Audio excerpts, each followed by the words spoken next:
Manyako so we ya son na mu Nya gbani ba to we to money o ya do mo si afie ya o Amo manyako so we ya son den be mu ya Nya gbani ba to we to money o ya do mo si afie ya o Nya se pa yanju o se pa yanju o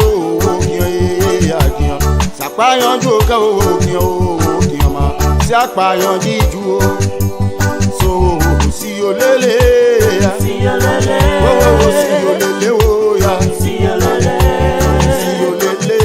lele o ya si olele yo si olele amon manyo ko so wi ya son dan be mu Kian pa ni ba to we to money o abi yan mi do mo si afie ya o Kian se pa yan jiju o mama Kian se pa yan jiju re son ke wo kian ya kian se pa yan ju o Kian ya uri money mo re to le se ma bembe son bi Kian ya uri manjo e abatoni At Focus on Liberia, we discuss everything Liberia, from education to politics, arts and culture, entertainment, agriculture, history, religion, family, and technology. Focus on Liberia uncovers and showcases the best of Liberia and shows the world the truth about Liberia. We educate, elevate, and promote all things Liberia. We conduct interviews, panel discussions, debates, and more. Tune in to Focus on Liberia on Facebook and YouTube and be a part of the stories that make up the news. This is Focus on Liberia, and I am Dennis Jah.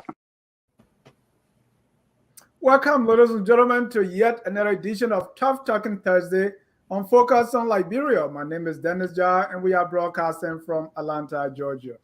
Every Thursday, right here, we have Tough Talking Thursday, where we discuss the issue in a very direct and effective way. Today, I've been thinking of the number of endorsements during this election cycle. There are endorsements, there are collaborations. I've not seen any merger yet, but we're looking for one. So we're going to be talking about a slew of endorsements of presidential aspirants. We also talk about collaboration between and among political parties. Mr. Cummings visited his home county, that's Maryland, and he had to do it through the Ivory Coast. Also, the chairman of the collaborating political parties, Mr. Musa Bility, has been fighting a lot of wars. Some say he's fighting on 3 or more fronts. We're going to discuss that. Who is he fighting and what the benefit is going to yield to his CPP's political ambition. We'll also talk about the vice presidential running mate of Joseph Newman Boakai, Mr. Jeremiah Kuhn, is taking the fight at the doorstep of President Weah. Well, to sort this all out, I have assembled a very team of professionals to discuss. First, let me welcome Dr. Abdoulaye Dukule, a journalist, a professor, and also an author. Dr. Duke, welcome. And I always like to mention he has the history of working with presidents. He worked with President Sawyer and President Ellen Johnson Sirleaf. Dr. Duke, welcome to the show.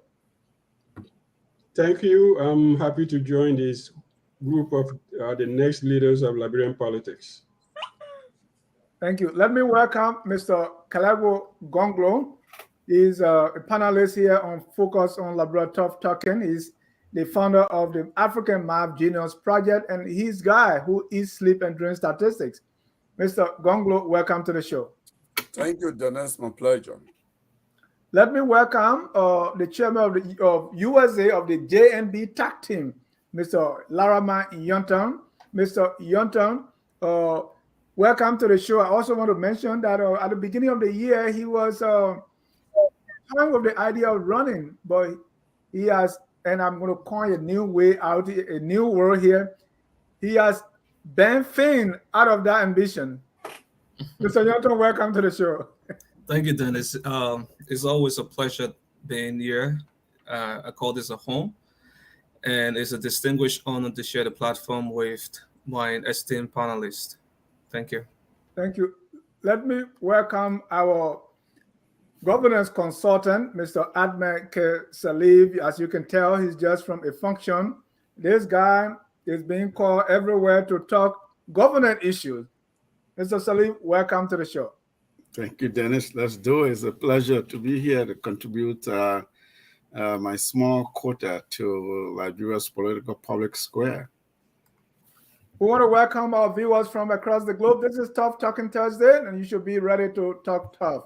Gentlemen, I have some issues here that I want to discuss. And it took me some time to say, well, let's talk about this. Because as the political season goes on, I see a lot of endorsement. And I want to ask Dr. Dukule, because people used to say we never used to see this Ellen time. So these are some of the issues that I want us to talk about. Of late, there has been a lot of endorsement. So I would say endorsement mainly for President Weah and the former Vice President Joseph Newman Boakai, and also collaboration. If you remember, there has been a lot of endorsement going on. President Weah was, first let's start with Mr. Boakai. He was endorsed, I would say, by Prince Johnson, Senator Prince Johnson, Senator Yombli Kanga, Senator Darius DeLong, if you will. He's also been endorsed by the UL Lecturers Association. I think it was yesterday. He was endorsed by the Monte Cyclists and Tricyclists Association. And he has a Legislative Staffers Association also endorsed Mr. Boakai.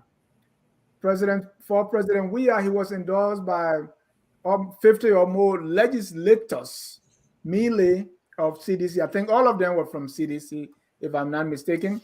He was also endorsed by all the CDC auxiliaries. President Weah was recently endorsed by county superintendents and some traditional chiefs. Endorsement. Dr. Blue, you've been in this game. Is this any different? No, it's not. I mean, people will endorse you for two reasons. Either they see it that you win, or they have to hang to your coattail. So, that's about it. We know Boakai was endorsed by 19 senators back in 2017, but that was different because I think there was a split in UP. There was one side going with Boakai, another side was going with Ellen. Therefore, that endorsement was symbolically important. But today, I don't know, and also legislature endorsing you really in Liberia. I mean, Liberians are known to kick you out after one term.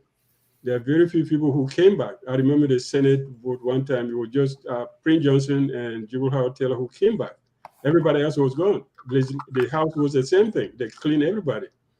So I think they're mostly trying to find a niche, find funding for the campaign, and then attach themselves to who they perceive to be a leader at the time. And, for Joshua and his, 53, I think there were 53 people. There are some people who are not CDC officially, like Maurice Tuma, or what is his name? Jala, and also Mr. Snow. But I think yesterday endorsement for Weah was more to compel some people who were trying to sit on the fence to show their hands, rather than that. I think that's how I read it. Not so much, bringing people, but I think it was mostly to pull people in and say, are you with us or not? So people who went, the 56 or 57 who went, are clearly his supporters now. So he knows the rest of them are not. But I don't think it make any difference in the minds of the public. I mean, I really have a lot of trust in Liberian electorates. I don't see any bad votes at the presidential level since 1997. 97, Taylor had to win to have peace. They give it to him. 2005, Ellen Joshua, he was more popular, but they give it to her because she had that capacity. 2017, Unity divided, 12 years of Unity Party, corruption, all of that. You know, they said, let's try the young man. They try it now. I think they'll make the right decision. I don't think anybody endorsing, especially from the legislature, it doesn't make any sense anymore. And moreover, you can get anybody to follow you, just how much you pay. I know. Mr. Sirleaf, what is driving this?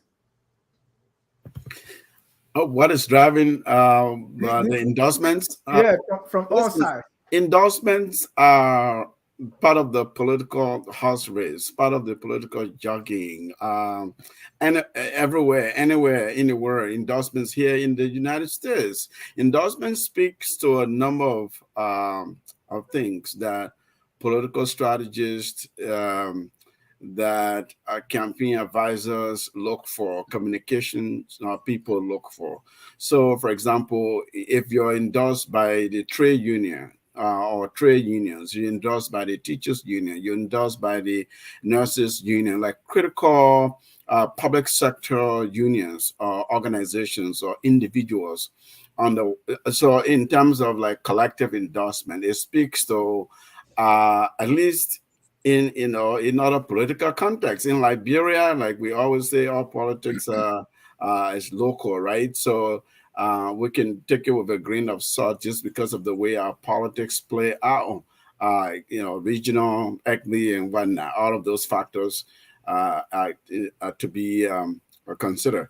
But endorsements serve to, like I said, indicate maybe the strength of the candidate's platform, that a particular group is really interested. They've bought into the candidate's platform. They believe in the candidate's ideas and the policies that they're propagating, that they're marketing and communicating to them. And therefore, they believe that if this candidate wins, our sector, our industry, we will do better. We will feel. But is that how you see it for Liberians? Or I'm coming at. So on that's like collective endorsement. Then you have individual heavyweights, sort of the who's who, people with wherewithal. It could be with financial wherewithal. It could be people who have large followings. It could be people who are part of a political organizations and they want to influence, to communicate and signal to their followers, to their members and membership that this is the way we're going. This is the way the heavyweights, the leaders of this group are going, right?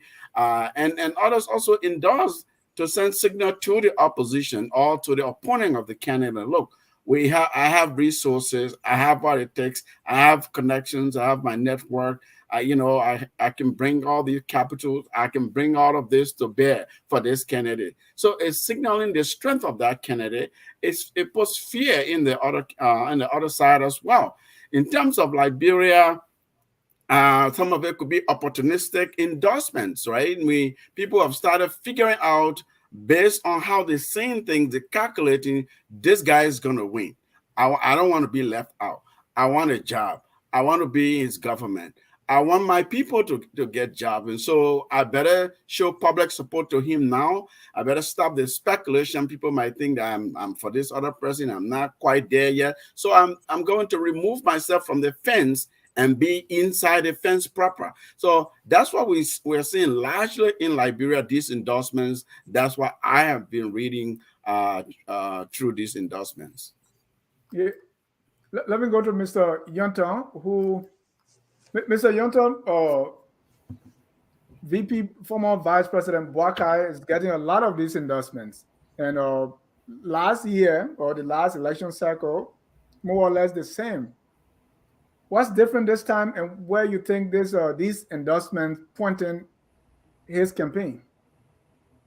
Well, the times are different. 2017 was a time where Ambassador Bwakai faced and with all the odds, we had a unity party 12-year leadership that was running as an incumbent, and the political situation at the time was different from what we see now. At least we've had 5.5 years of a we administration. When the Liberian masses voted in 2017, they thought that it was an avenue of voting change over continuity. But we have seen the net effect of the last 5 years of this leadership that have performed Desmond, that have filled the hopes and aspirations of the Liberian people. So to answer your question, the difference lies in the context in time.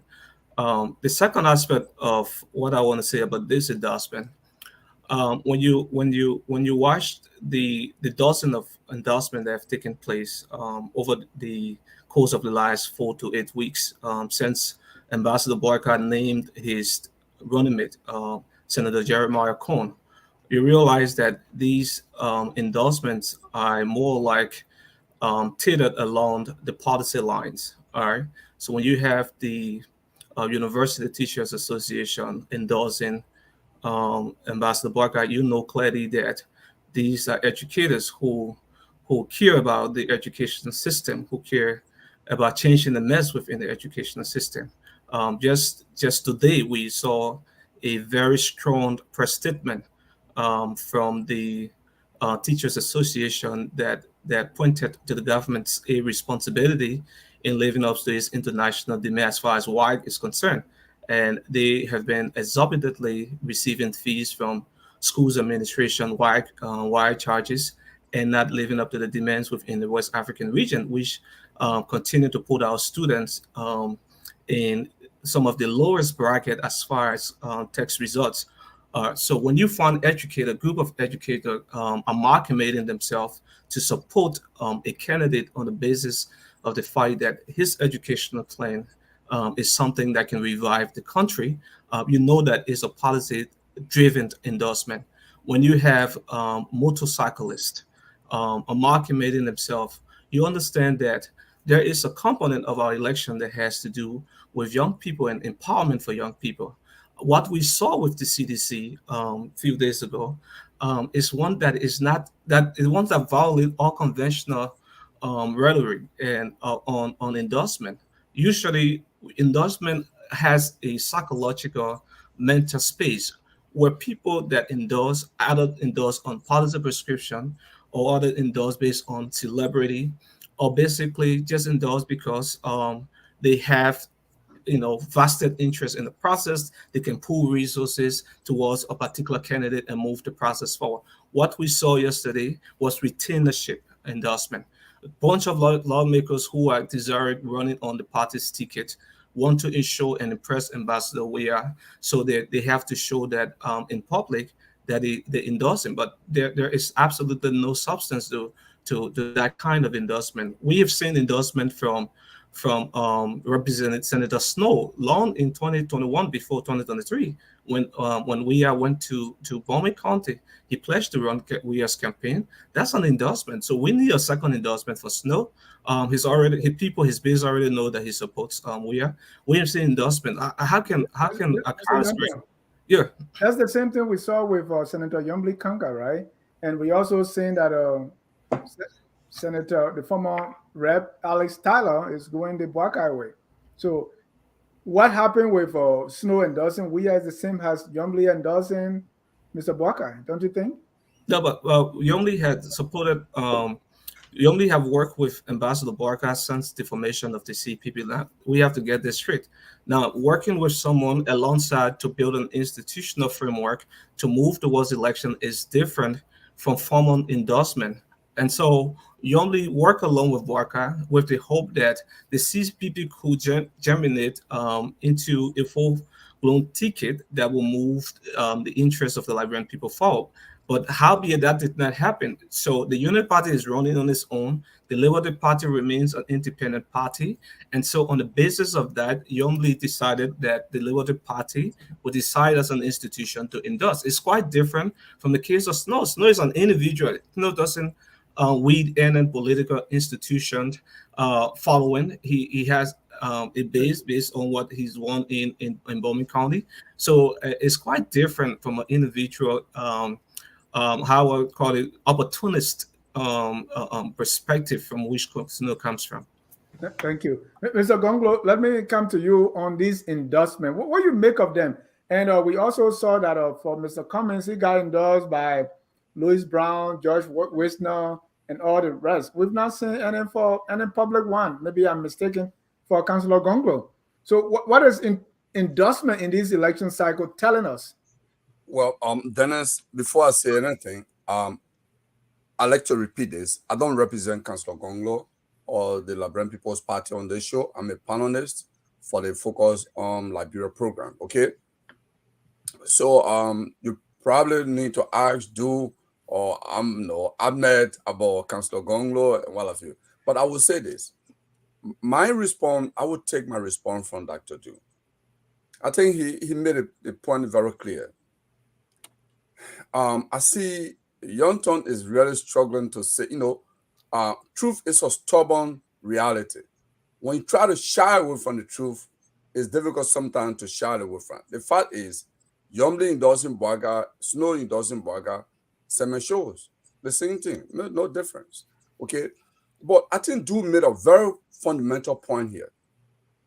He gave a historical perspective. In 2017, Ambassador Boaga received 19 senators endorsing. I don't want to go into the number of House members that endorsing. But the endorsement, even in 2017, was more than just endorsing. The endorsing with catch. Okay? How many of those senators returned? And Ahmed made a point, in the case of Liberia, most of the endorsements are opportunistic. Most of them are lawmakers who have no hope and they're trying to just hang on the camp that they believe is popular, can maybe retain them, can help them, get vote locally. So these endorsements are not fundamental because none of them come in and say, oh, here are the records and here are my record. My record and your record match. There is a marriage of perspective here. That's not the kind of thing we're hearing. Well, times are high. The government has failed us. That's not a policy. That's a propaganda statement. That's not a policy statement.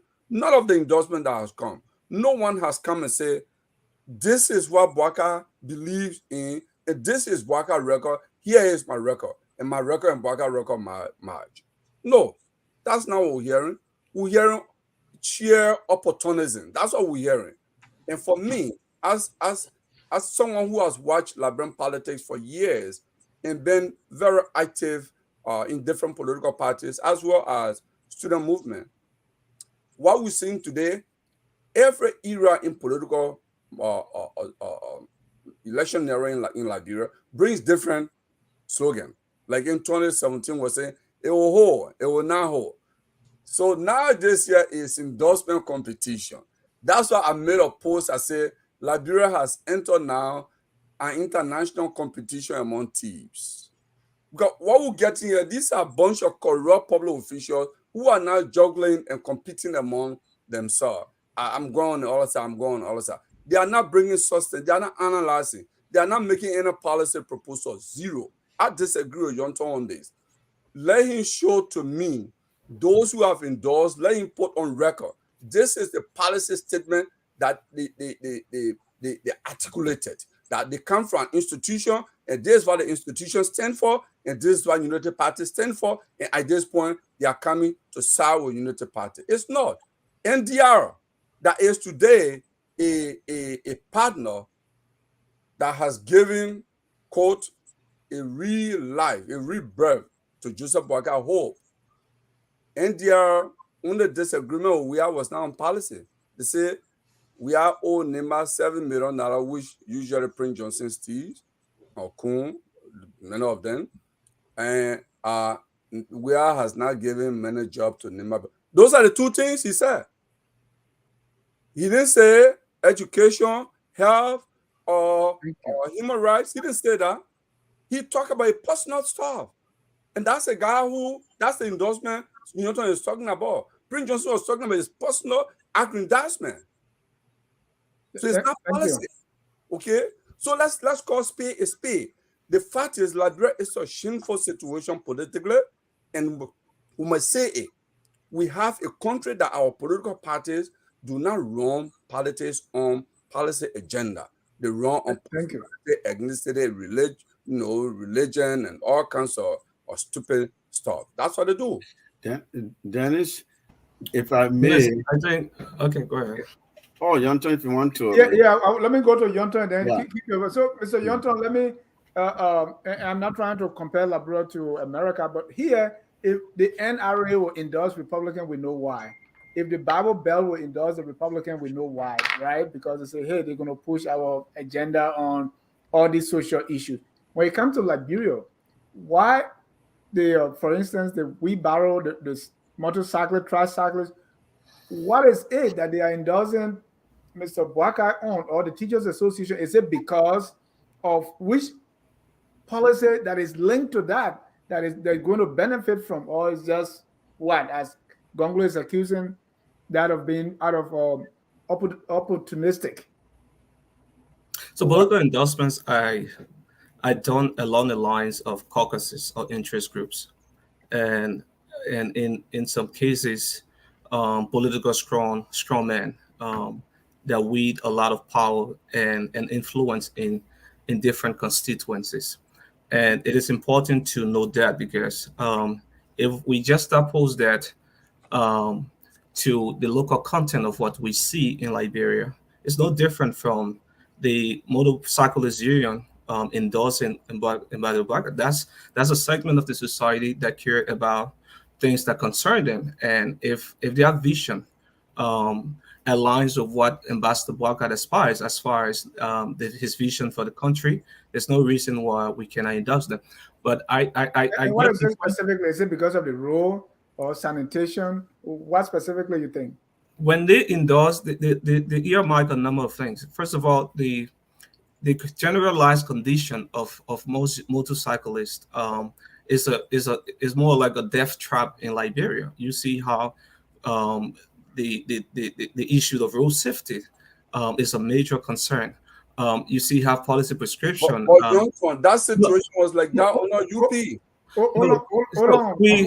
It was not like that for 12 years on Boakai. No, so you said there is no policy alignment, right? So I'm trying to tell you that the policy, their general perspective about how they want their country, the conditions they want to operate on as motorcyclists, align with what Boakai's plan is as far as moving into the future. That is the same with the Liberian Teachers Association, the University Teachers Association that endorse. Now, your point is focused, is limiting the argument to just political endorsement by political figures within the political space. And what we saw with the CDC cannot amount to that. Like, most endorsement come from without, not within the institution. 40 lawmakers came together, 90% of whom are already members of the CDC. And the remaining 10% have been doing business with the CDC over the last 5.5. That's not a kind of solid, concrete political endorsement that we support, because the people want to see the difference. If Mr. Gongloe, who has not supported Mr. Boakai for the last 5.5 years, decided tomorrow that he will endorse Ambassador Boakai, that is a major thing. That is a major progress, because at least for some, we begin to see that irrespective of the differences, there's some level of a policy alignment that caused him to do that. But we did not see that with the. And then you also want to talk about the MDR. I'm in no position to defend Prince Johnson, but all of the issues raised by Prince Johnson are cardinal issues. When people form political marriages, they form it on the basis of commonalities of ideas and interests and needs. And when I represent a group of people that inform me that when you support this government or when you support this candidate, this is what we want. And you have a government that walk away from a binding agreement that has been collecting taxes on behalf of these people in Lima County and not remitting them, and you say it's not on the basis of policy issue. Prince Johnson doesn't have to malign we are in order to support Boakai. That's one thing we have to get clear. So those issues are genuine issues that have to be discussed. The issue of NEMA is the issue of Liberia, just as the issue of Maryland and Lo-Fi in all parts of our country. So if one group of people feel disenfranchised, then there's a structural level of inequality that has to come to play that we must answer to. And under the Boycott administration, we want to ensure that every Liberian have a space and opportunity to be able to exercise their full potential and also have that space to benefit from the country's worth. We are so small in number of people in Liberia, 5.2, the recent census, and we cannot get it right.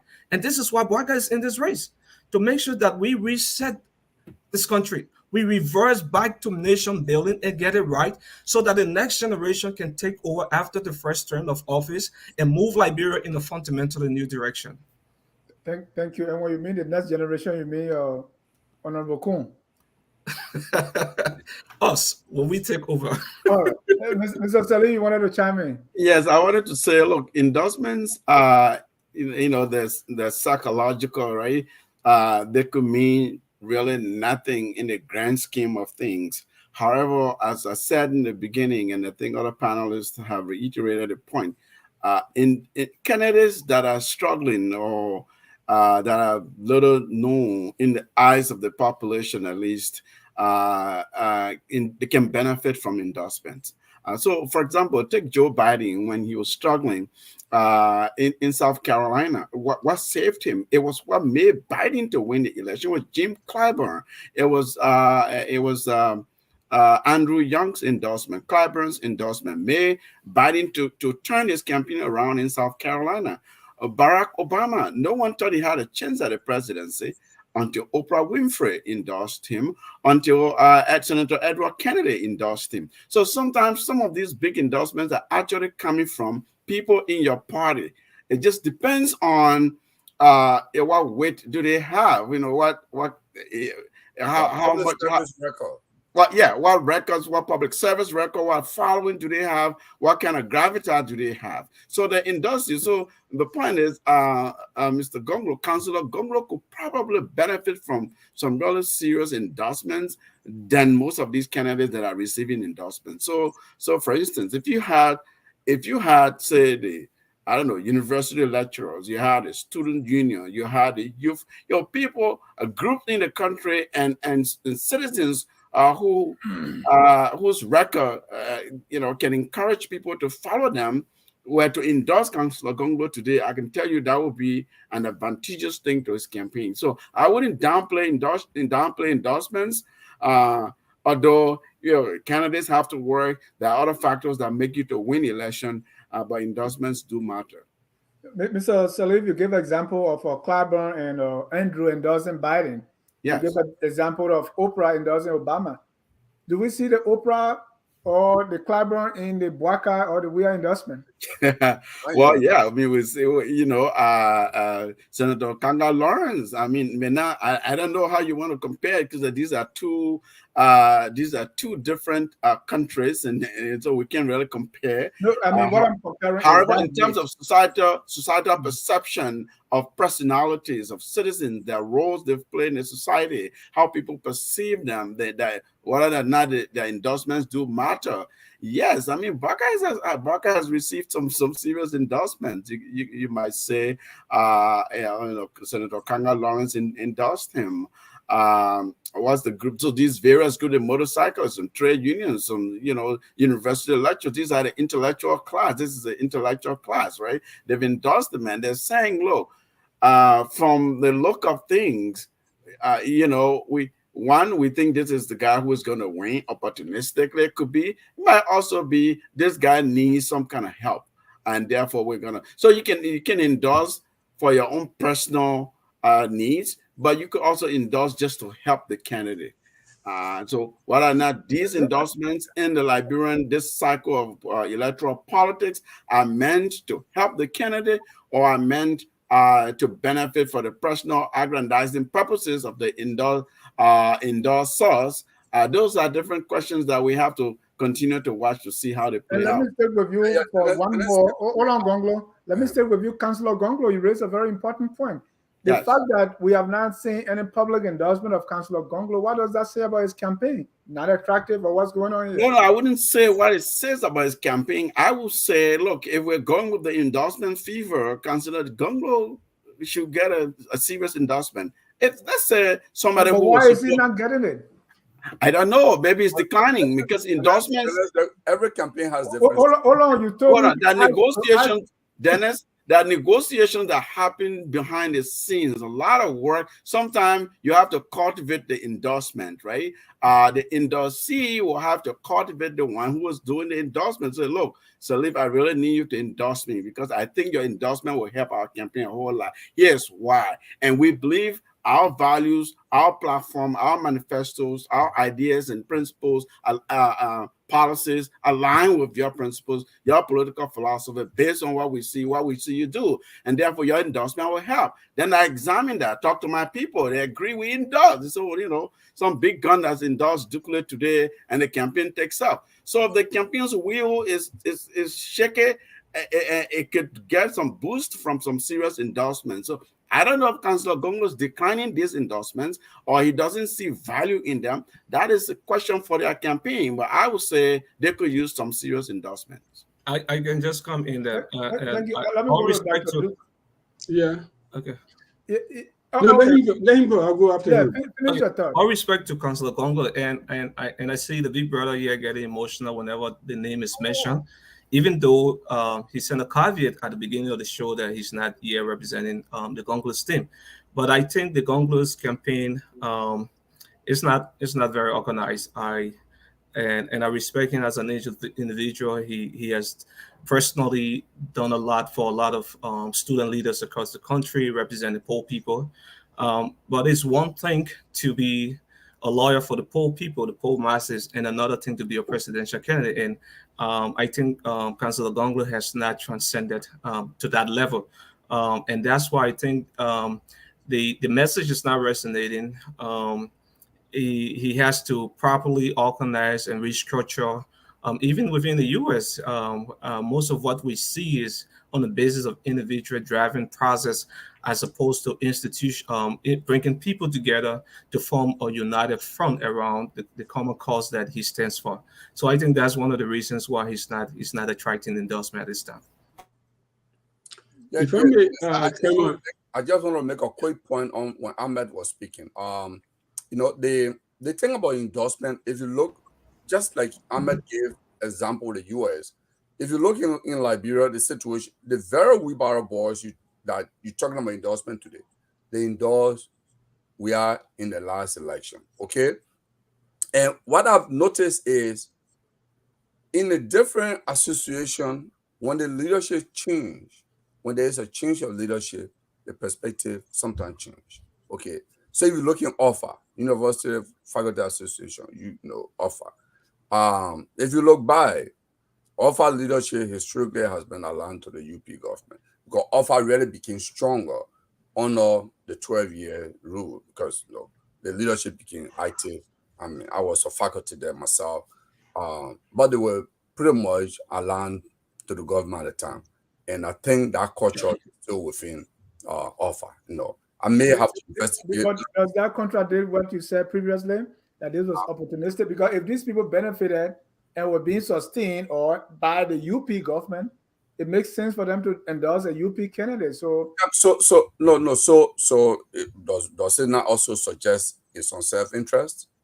Of course, that's why endorsements are for, right? Yeah. Interest as a group. I think Ahmed laid out here the normative objective.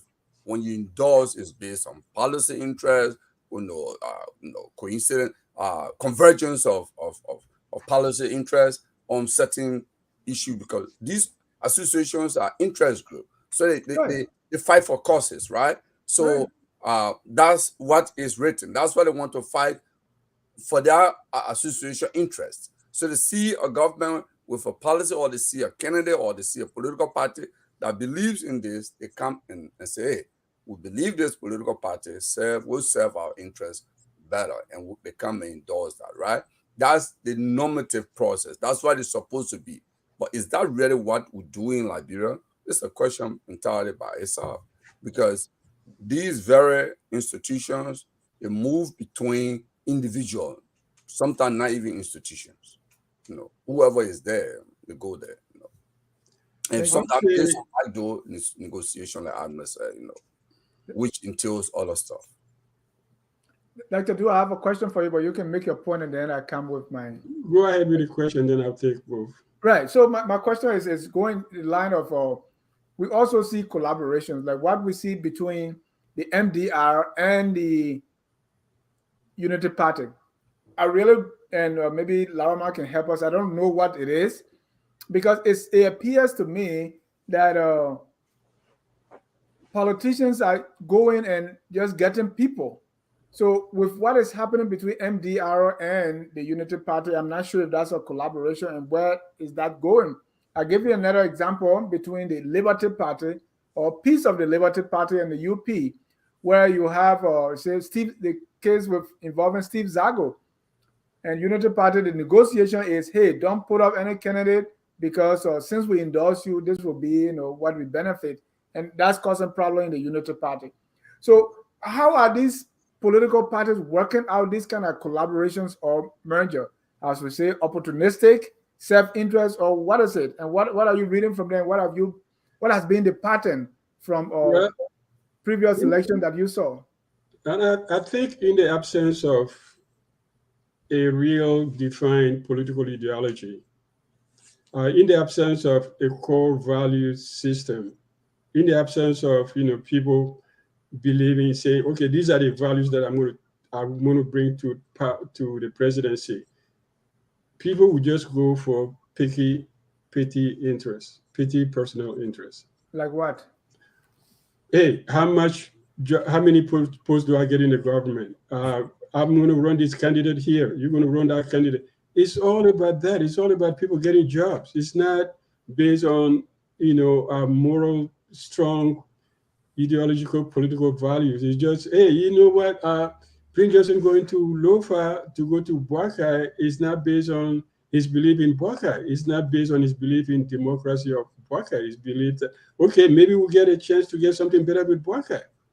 Same thing with anybody else. So I think when we talk about a guy like Gongloe, who try to project his moral values on the political scene, he will not get an endorsement in this context, because now you have an incumbent who has a lot of money and he had his the bully puppet, he has a church and everything else, and you had Buakai who came second in 2017. What a church got to do with that? No. I mean, speaking. That's where he speaks. That's where he never has press conferences. Right. He has a bully puppet. He speaks in the street. He speaks sometimes at the church. He has two, church and the presidency. And so you come to the point and say, okay, what is bringing them together? It's just jobs. People trying to survive in a political system where I think we have to think about, imagine if the True Party has survived the coup, really, not, like it did today, but has survived and maintained itself as a political party and say, okay, we are going to be the opposition to the military power, and kept growing. It would have been a different story today, but all these political parties have formed a long line of, oh, my friend, you want to join me? Let's form a political party. Let's go after Buakai. Maybe we may get a job. Let's go with Mr. Cummings. He's new. Maybe we can. So there's no concrete evidence of values, deep-seated political, social values. Nobody talks about those things. They talk about roads. They talk about schools. They're talking about building electricity. But that is not what a nation needs. You need to save the soul of the nation. You have to connect to that. And that's where Gongloe's strength is. But because our political discourse is saturated with all these things, how many roads you build, how many schools you build, how many hospitals you build, even if there's no doctor, even if the teachers are not teaching, they're not being paid, we still think, oh yeah, that's development. No, we have the wrong idea. Our politicians are running a discourse in the emptiness. So it's all about, okay, I'll get you a job. I'll appoint your sister, I'll appoint your girlfriend, I'll appoint your brother, and I'll appoint yourself. So that's why we are on. And it's very unfortunate. Very unfortunate. But Dr. Do somebody will tell you, say, these things happen all over the world. I was talking. It happened all over the world. We are in America. The Republicans believe in certain values. Either you like it or not. Democrats have their values. Independents have their values. They have their cultural, political values. What are the cultural and political values that link Bwakai to PYJ? What are the political values that link Cummings to Musability? Both of these people will put these two people following them in jail tomorrow if they could do it. Let's be frank. I think Julie is very strong tonight. No, I'm not strong. I'm here. I took 2 hours before the break because this man kept complaining that people don't come on time. I have to be here. So I took up 2 hours. I said, I'm going home to get rested and then be part of this show. But definitely, yeah, what is the problem?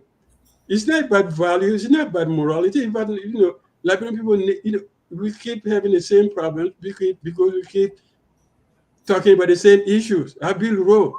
I build a school. I build a hospital. There's no teachers. Teachers are not getting paid. Yeah, I pay WIAC fee. You pay the WIAC fee, but nobody's in the classroom. What are you talking about? Those are not the values that you're supposed to talk about to be elected president of Liberia. But unfortunately, we are into that piggy bank thing. Give me this, I'll give you a share. Give me this, I'll give you a share of power. It's all about, and so corruption will continue the same way. Thank you. Mr. Nyonton.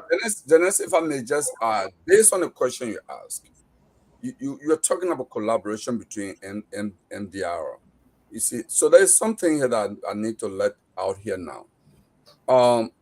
Nyonton is a Unity Party person, I assume. You can correct me if I'm wrong. I'm not a Unity Party member. I support Ambassador Barker.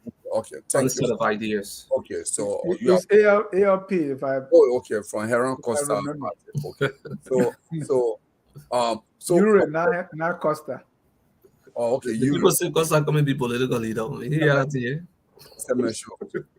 so here is what I know today, and this might be new, but it's not new. I think it's in the newspaper.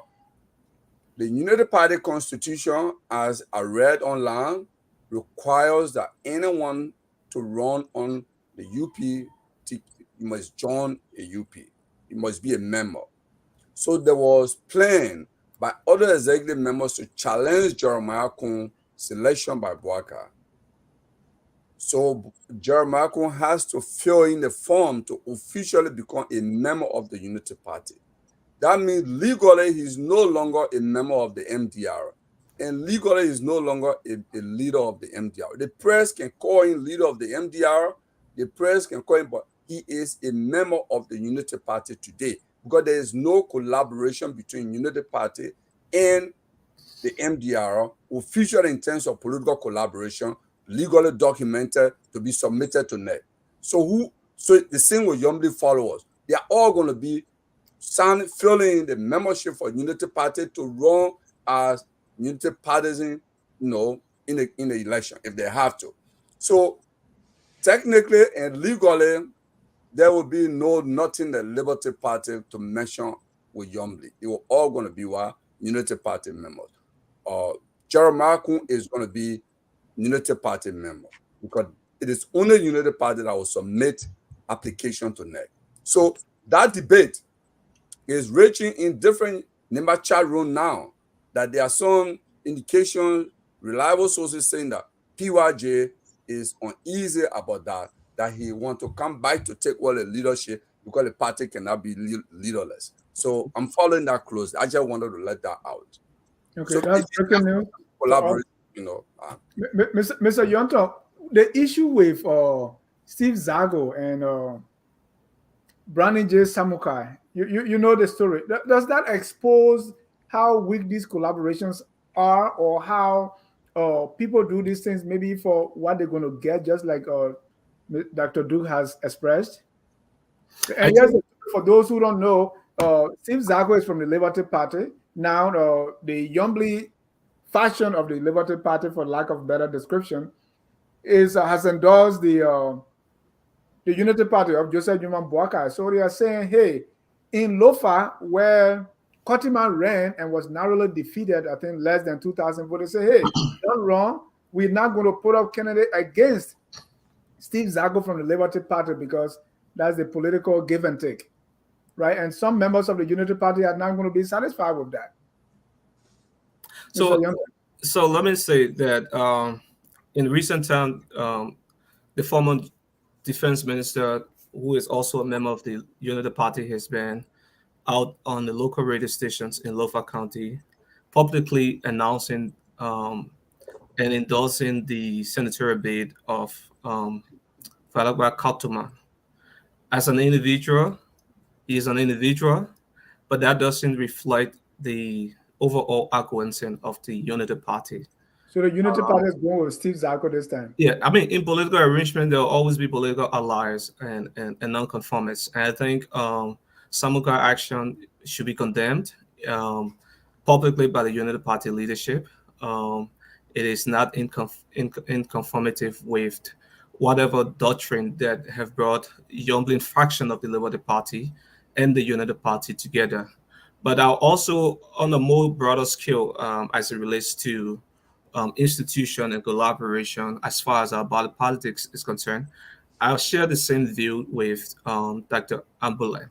I think to a larger extent, the discourse in Liberia has been engaged, outside of the framework of ideological basis and substance. And most of our voters, followed that pattern in expressing their will at the ballot box on the basis of hope, that inherent desire for change that never comes.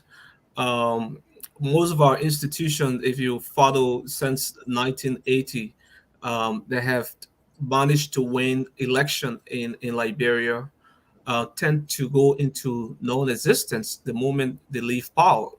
We saw that with the National Democratic Party of Liberia. We saw that with the National Patriotic Party. We also saw that with the two-week party since the crumbling of the two-week party in 1980. I think more and more it is a tax on our generation to begin building stronger institutions. And in Liberia, the Unity Party stands glaringly as a shining example of institutions that have lived on, that have been able to consolidate itself, that have been able to live through different changing times and adapting, in between those times to fit current reality. When Ellen was out for re-election in 2011, she knew that she could not have done that without the collective bargaining and the support of the Liberia Action Party, the Liberian Unification Party. And so they came together and formed the Grand Unity Party. This is the same level of collaboration we see in 2023. So it's no surprise to see that in the midst of this collaboration and these conversations that are taking place, that the Unity Party is asserting itself and consolidating itself to have candidates who are trying to run in for the national legislature, whether for Senate or the House of Representatives, across different districts and counties to join the Unity Party. I think is a shining example of how political institutions can, deep dive into grounding themselves into its own philosophical and ideological belief. And I give the Unity Party applause for that.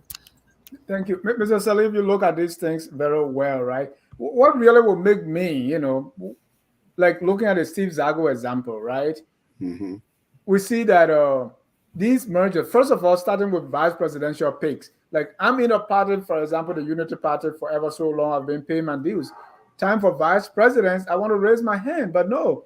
The presidents are going, or the candidates are going on a wild goose chase to find somebody from a new place to bring them, thereby, suppressing the aspiration of people that are being committed to the party. Now, the Steve Zago example, somebody from Unity Party or LP, and you are telling those that have been committed to the Unity Party not to run. Even in the case of Kotuman, if he leaves this time, that will be a second time, because at some point he left and went CDC, lost the election, came back, ran. So how do we build institutions in the midst of this kind of actions where people, I don't know whether it was even decided that, hey, as a party, we are taking this resolution to collaborate with MDR, and these are the things, or few people just based on their own interests. So how are we going to build institutions in the midst of all these kind of things? Well, in the context of Liberia, is really difficult for a number of reasons. So there are two factors at play here, what you just described. On the one hand, is quid pro quo, right? I give you, you give me. What I give you, you give something back. These are political sort of jockeying, like, all right, so what do we stand to benefit if MDR supports or endorses Boakai, right? On the Yumble side, for example, let's just say if Yumble comes and endorses Boakai, which happened, so you will not put Kennedy against us. I talked about the negotiation earlier on. On the other hand, it's a lack of institutionalism. So your question is, how do we fix that? How do we build institutions? Because you can have a name of a political party, you call it a certain name, you have bylaws, you have a certain governing policies and things like that, and that's how it should be. So if you follow your constitution, the document that brought you as an institution, you should lay these things out and say we're grown people to grow up in this institution and excel because we're preparing them for leadership, because we are a government in waiting. We are so competent as an institution, we can pick anyone today to be a vice presidential running mate. And by extension, then you attract the best quality, qualified citizens with all kinds of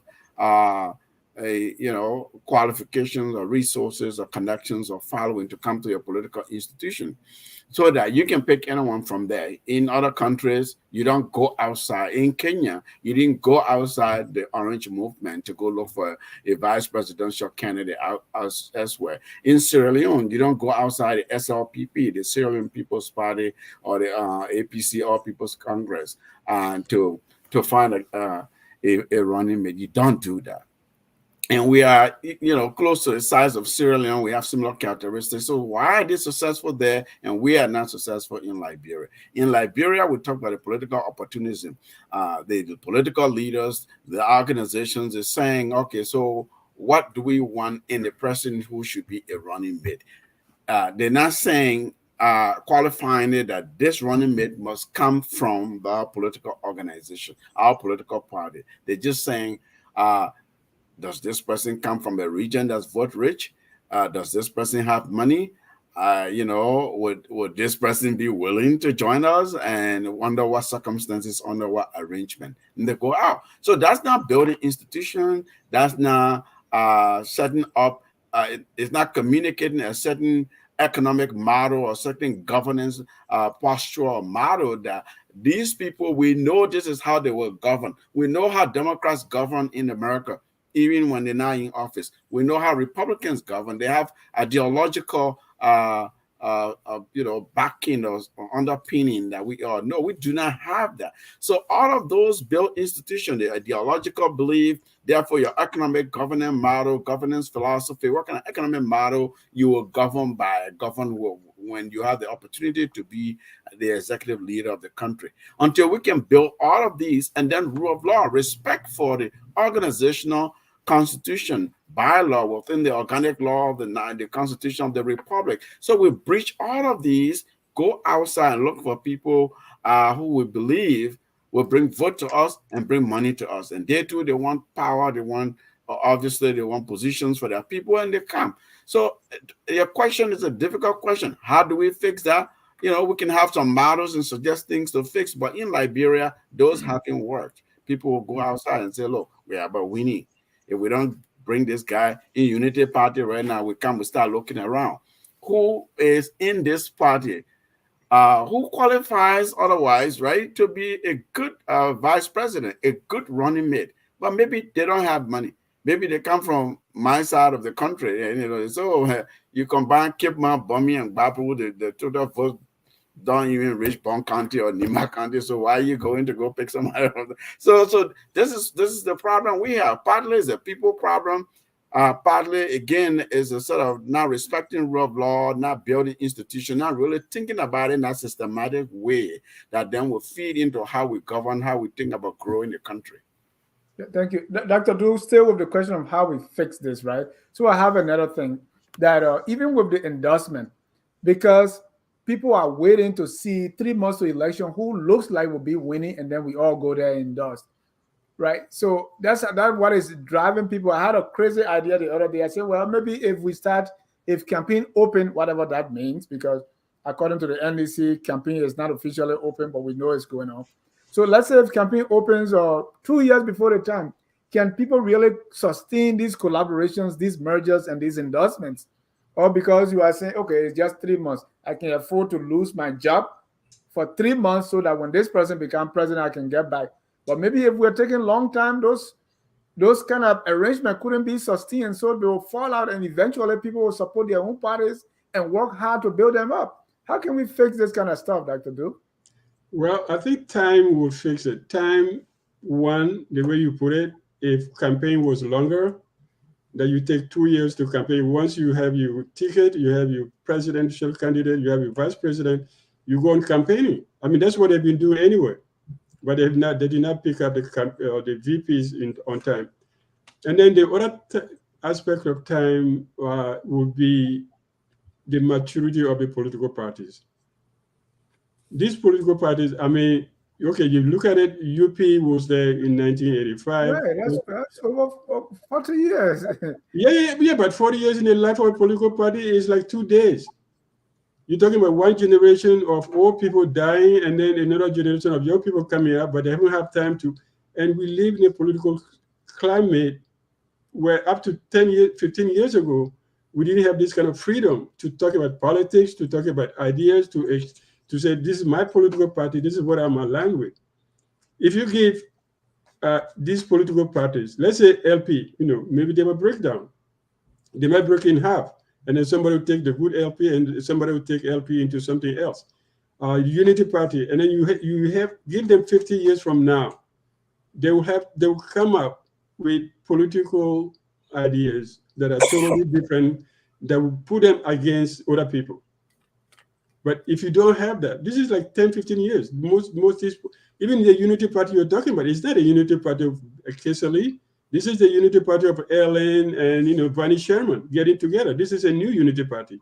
Liberty Party did not exist up to 2005. Bromskin brought it. So these are all babies.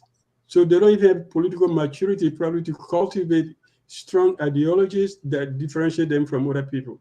So we are all in this thing. So it's going to be this way till, let's say 10, 15 years from now. If you look, we're talking about, in a region, you look at a region, you look at Africa, you look in Nigeria, you look in Ghana, political parties who have existed at least 40, 50 years in a climate of stability where they're able to come up with ideas, pitch their ideas against other people's ideas, and then say, this is what makes a difference. It's not because we have money or we don't have money, but these are the things that make us different. This is where we want to take your country. This is where we want to go. You firm that and people start to believe in it. But our political parties are still young. These are like teenagers in terms of politics. Unity Party, yeah, they're like teenagers. CDC is a teenager. LP is a teenager. The ANC is what? So I think long campaigning that would tell people, say, okay, I'm tired waiting for you. I'm going to do something else. And also maturity with time, that political parties have to mature to get to the point where they can say, what is the basic idea of our political party? If you ask any of these people, say, okay, what is the one basic idea of your political party? 2 or 3, nobody will tell you.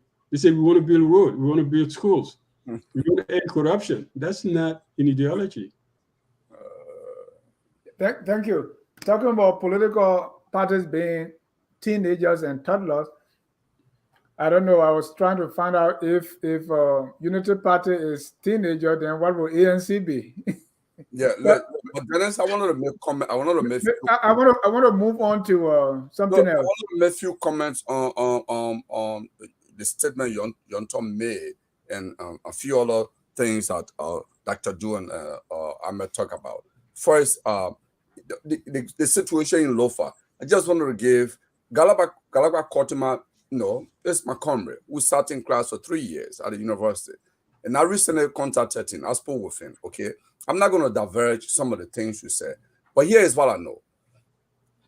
After the by-election in Lofa, the Unity Party held a press conference and talked about, I believe, 17 or 19 counts, violations, or infractions of the electoral process. And Galama Kotma strongly believed he won and he was cheated by the CDC in favor of Pato Jala.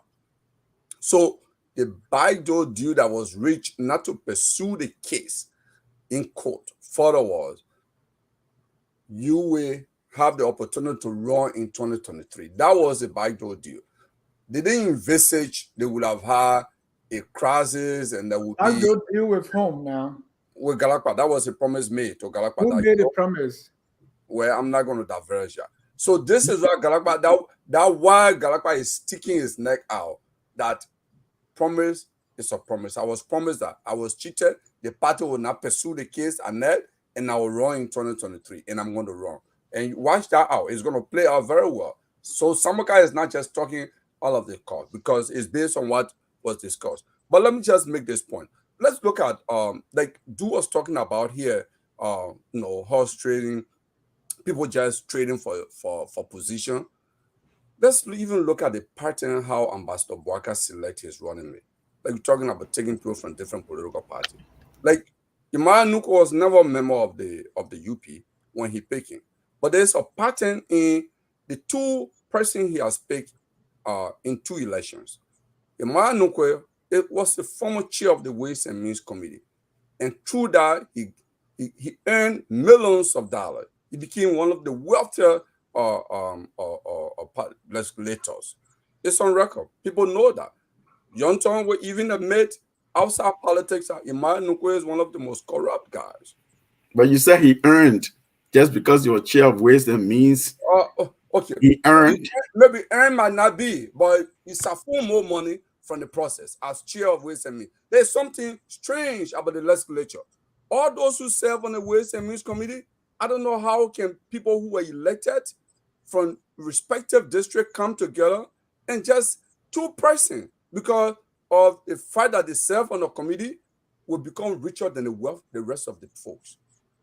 So in fact, it's a strange pattern. Ellis Tyler was chairman of Ways and Means Committee. Snow appointed him, and he booted Snow out. Ellis Tyler appointed Imara Nuko on Ways and Means Committee as chair. He booted Ellis Tyler out. Okay, Jeremiah Kuhn and Thomas Fala served on Ways and Means Committee. And look at Thomas Fala University. Do you think that a representative who just live on salary can build that university?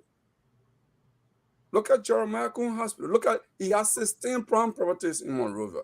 Can he get that out of his salary? It's only because he served on Ways and Means Committee. So why Bouaka goes to only people who serve on Ways and Means Committee? It's a pattern. I'm not saying there is anything, but we statisticians look at pattern. Because for me, I'm a number guy. I look at pattern. Those of who study numbers or statistics will look at trend. And for me, it's a trend. And in manner, we have a pattern manner that laser can't eat rice, but laser is always found in the rice barn. So why laser is looking at, we always ask this question. We say Bouaka is straightforward, but his partner, his first pick, is always from the corrupt committee at the legislature. I don't know why. So let me. I'm going to address the myth that Nyonton pushed about Unity Party has. No, I want you to clarify that link of Ways and Means and corruption. Meaning, if you work in the guys who serve on Ways and Means, they are corrupt. It's Thomas Fala is corrupt. Jeremiah Kuhn is corrupt. Imara Nuko is corrupt. Ellis Tyler is, you are called corruption King Kong. It's no. Except you are not living in Liberia. That was Ellis Tyler's name. Corruption King Kong. I want Nyonton to respond to this. Nyonton, was he not called Corruption King Kong? Hold on. Let Nyonton respond to it. I thought about that too. There's Ways and Means, and What podcast see what the ways and mean business? Well, we don't see it the way Mr. Gongloe just narrated it. I think it's unfair to Ambassador Barker to put him in the category. It's just a coincidence. Yeah, in such category, by guilt by association. When Ambassador Barker picked Mr. Dukule in 2017, he was not chair of the Ways and Means. He was Speaker of the House. Same as Jeremiah Cohn today. Jeremiah Cohn is not chairman of Ways and Means. He serves on the committee, but he's not the chairman of the Ways and Means committee. I think we have to elevate the conversation, because the broader aspect of why we are even here today is because there are a lot of things that are wrong with the country today. You spoke of corruption. Is something that is seriously causing serious problem. Hospitals are not funded because of that. Schools are underfunded because of that. We have to collectively end the culture of impunity. I think more and more, even Mr. Gongloe, who runs for president, Councillor Gongloe, who runs for president, has not on any public occasion attacked Mr. Barker.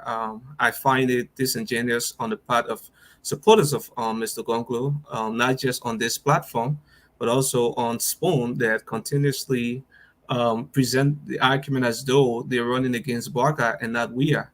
We are is the common enemy that we have. We must focus on this and stop being distracted. But Barker has a clear agenda as far as fighting corruption.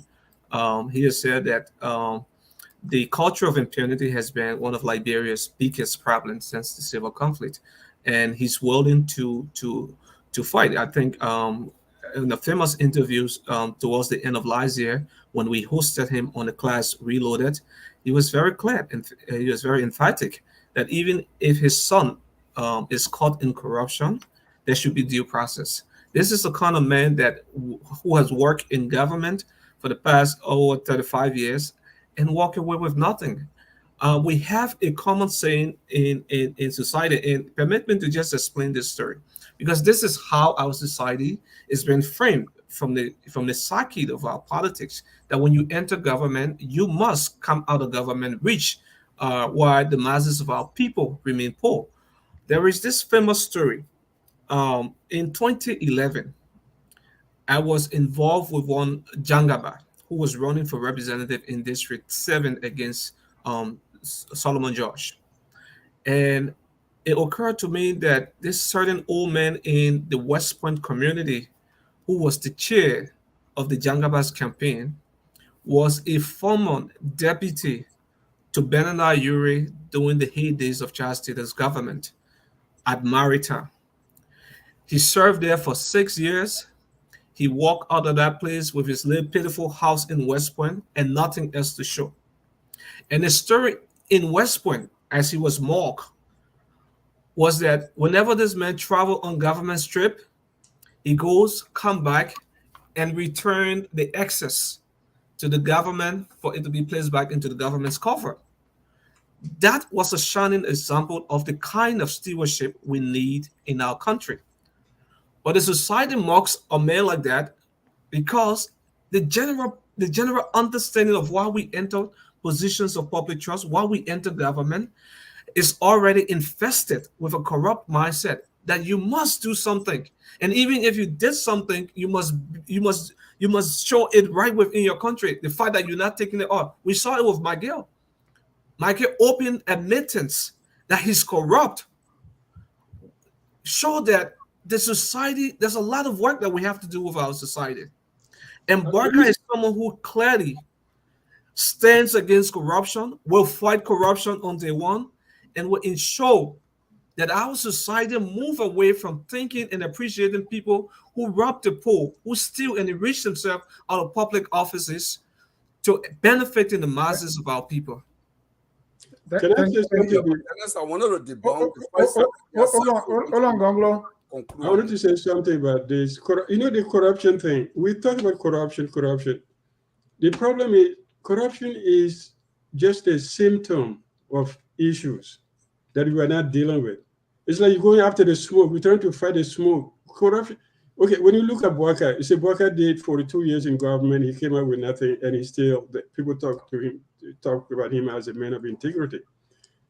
What made him not to be corrupt? Moral values. That's what I was talking about. I said the lack of moral values, ideology, are the greatest problem we have in our politics. Corruption is a symptom of another ill. Why people admire rogues? Why do they follow rogues? Why do we venerate people who stole government money? We like to dance with them, and then when they want to run for office, then we start cursing them if they're not on our side. But when we work with them, we like them. We got everybody know the corrupt people in Monrovia. Their houses, you can see it. Say, oh, this man was a minister, but he got $1 million house. This man was a representative. He got $2 million house. This man never worked in the government except for, he's a messenger, but he has 2 houses and 2 cars. How did he get it? The problem is deeper than just say it's money. It's not about money.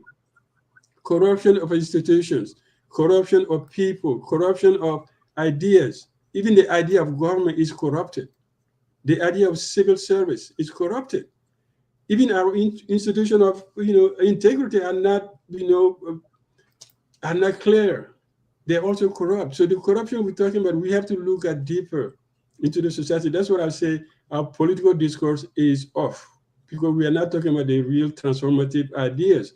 We are not talking about a real transformative concept that will change society and say, let's put Liberia forward in this path.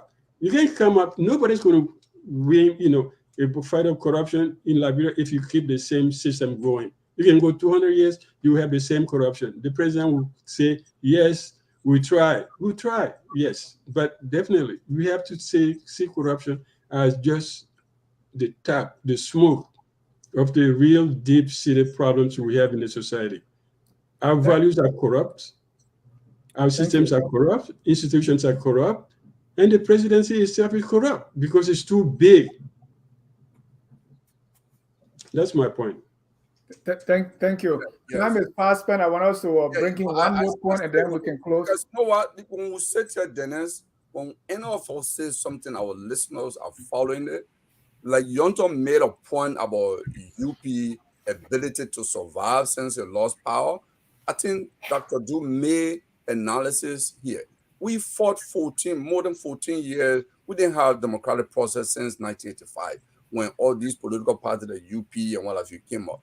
UP, like he rightly said, I was part of that team that negotiated with the late Kofa and Dr. Clarden in 1997. I was with UP. I was with Madam Sirleaf. Okay, so I know UP was practically dead. I was in that room with West Northern, Walter West Northern. Okay, so I know what happened. It was a dead party. So it's actually, you can argue that this is a new political party.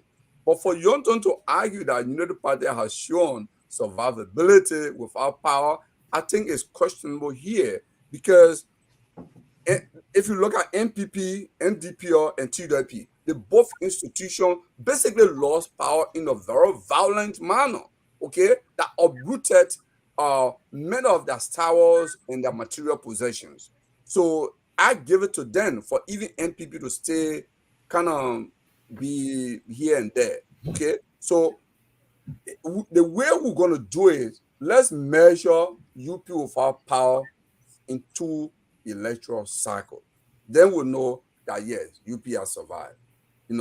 If they can lose 2023 election, which I believe they will, and we can see now in 2029 if they will be strong.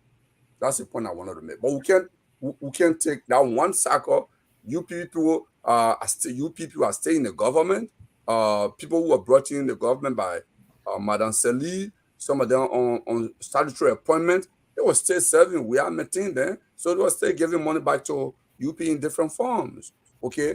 So, I mean, but it's not the purpose of the show. But we can. It's not the purpose, but I just have to pick on something quickly. You cannot measure UP over 2 electoral cycles.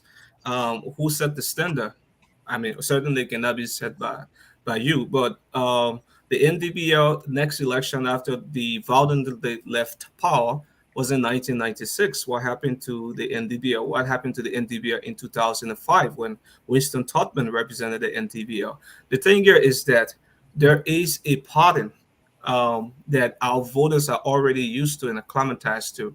Once you leave power and you did not perform based on the social contract between you and the people, that's a permanent divorce, permanent political divorce. And that is what we've seen with the case of the NDBL and the two-way party. The UP did not leave power in a violent way. The UP, in fact, turned over power to the CDC in the way as supported by Madam Sirleaf, the Madam Sirleaf part of the UP. And so we cannot judge the UP based on electoral cycle, but based on how they've been able to bounce back in between elections. Thank you. What do you mean by Madam Sirleaf, part of the UP? What does that mean? Hey, man. Yeah, opening a can of. Yeah, just be clear. You know, sometimes people Johnson doesn't want to admit that it is actually his party, Henry Costa, that actually revived, served as Jesus. And hold on, Gongloe. Let's leave that one about Costa being Jesus. All right. Time is fast spent. I want to bring in the color, but just one tiny bit. Mr. Ellis Cummings visited Maryland, and we heard rumors that Waka went to Lofa through Sierra Leone. Now I'm hearing that Mr. Cummings went to Maryland through Ivory Coast. What's going on here? Is they trying to make the president look bad that the president didn't build a road, or what is it? Or just convenient? But the speaker went through Ivory Coast. The speaker went through Ivory Coast. So what's the difference? The speaker, both chambers went through Abidjan to come to, and I know our people work. I have friends who work in Kehleboe, and they always go through Abidjan. They go through Abidjan and take the coastal road. It takes 2 hours to get to the border, and then they're in Maryland. So they don't. Why though? Yeah, because we spent 177 years eating something that's called what? We didn't build roads. Tubman was there. He didn't worry about, getting to Monrovia by road. He had his yacht. He could fly. I mean, he never flew, but he could use his yacht. And then he could drive, actually, in dry season. But people made sure that he knew the road was clean. So it's 170 years of history that you're talking about. It's not just where. I mean, Maryland has been there. For the 200 years of Liberia, Maryland has been there. So why nobody put a road there? I think that's the problem we talk about. I think we're still living with the colonial mentality of the state. The state is Monrovia. And then if you can get out of Monrovia, that you business. If you can't get out, you can make a phone call. So that's a problem. That we still limit government to Monrovia, and then everything trickle down from Monrovia to. So nobody cares about the small roads up in the country. No. How many ministers go to their places, to their own villages? How many of them even travel outside of Monrovia to do anything? People go from here. I've seen friends who come from the US, go to Monrovia, and they send for their family from the village to come meet them in Monrovia, and they put them in a motel for a week, and then give them money to send them back home. But they will not go to the village because we have that mentality. Another corruption of statehood. Mr. Sirleaf, it was thought that Mr. Cummings doesn't have a base. In fact, he's from Maryland. Now he's in Maryland. He got a rousing welcome. He also picked Shalem Bromskin, who, according to folks from the ANC, is taking Grand Bassa by storm. So what has been the impact of that visit to Maryland of Mr. Cummings? Is he finally putting the county in his corner as his base? Maybe before I answer that, going to your base via another country, I think is a political mistake. Because communicates elitism, what the people go through to travel from Monrovia to get to Kehleboe. It takes weeks, sometimes months. Well, weeks, because the roads get cut off, people sleep on the side of the road trying to push each other's vehicles out. in the mud during the rainy season. So if you want to be that leader who will fix this, this is dead growth. That's why I call it dead growth. The country is not growing. Nothing is growing. I'm telling you, the leaders, no vision, no models, that they're really borrowing from other countries that were in such tight spots and are successfully moving towards middle income status. And so that's problematic. Rousing welcome in Maryland, that's good. Look, this is political season. This is electoral season. It may be people in his county are getting hit that they're not supporting their own son, and it could also be he sent an advanced team with large sums of money.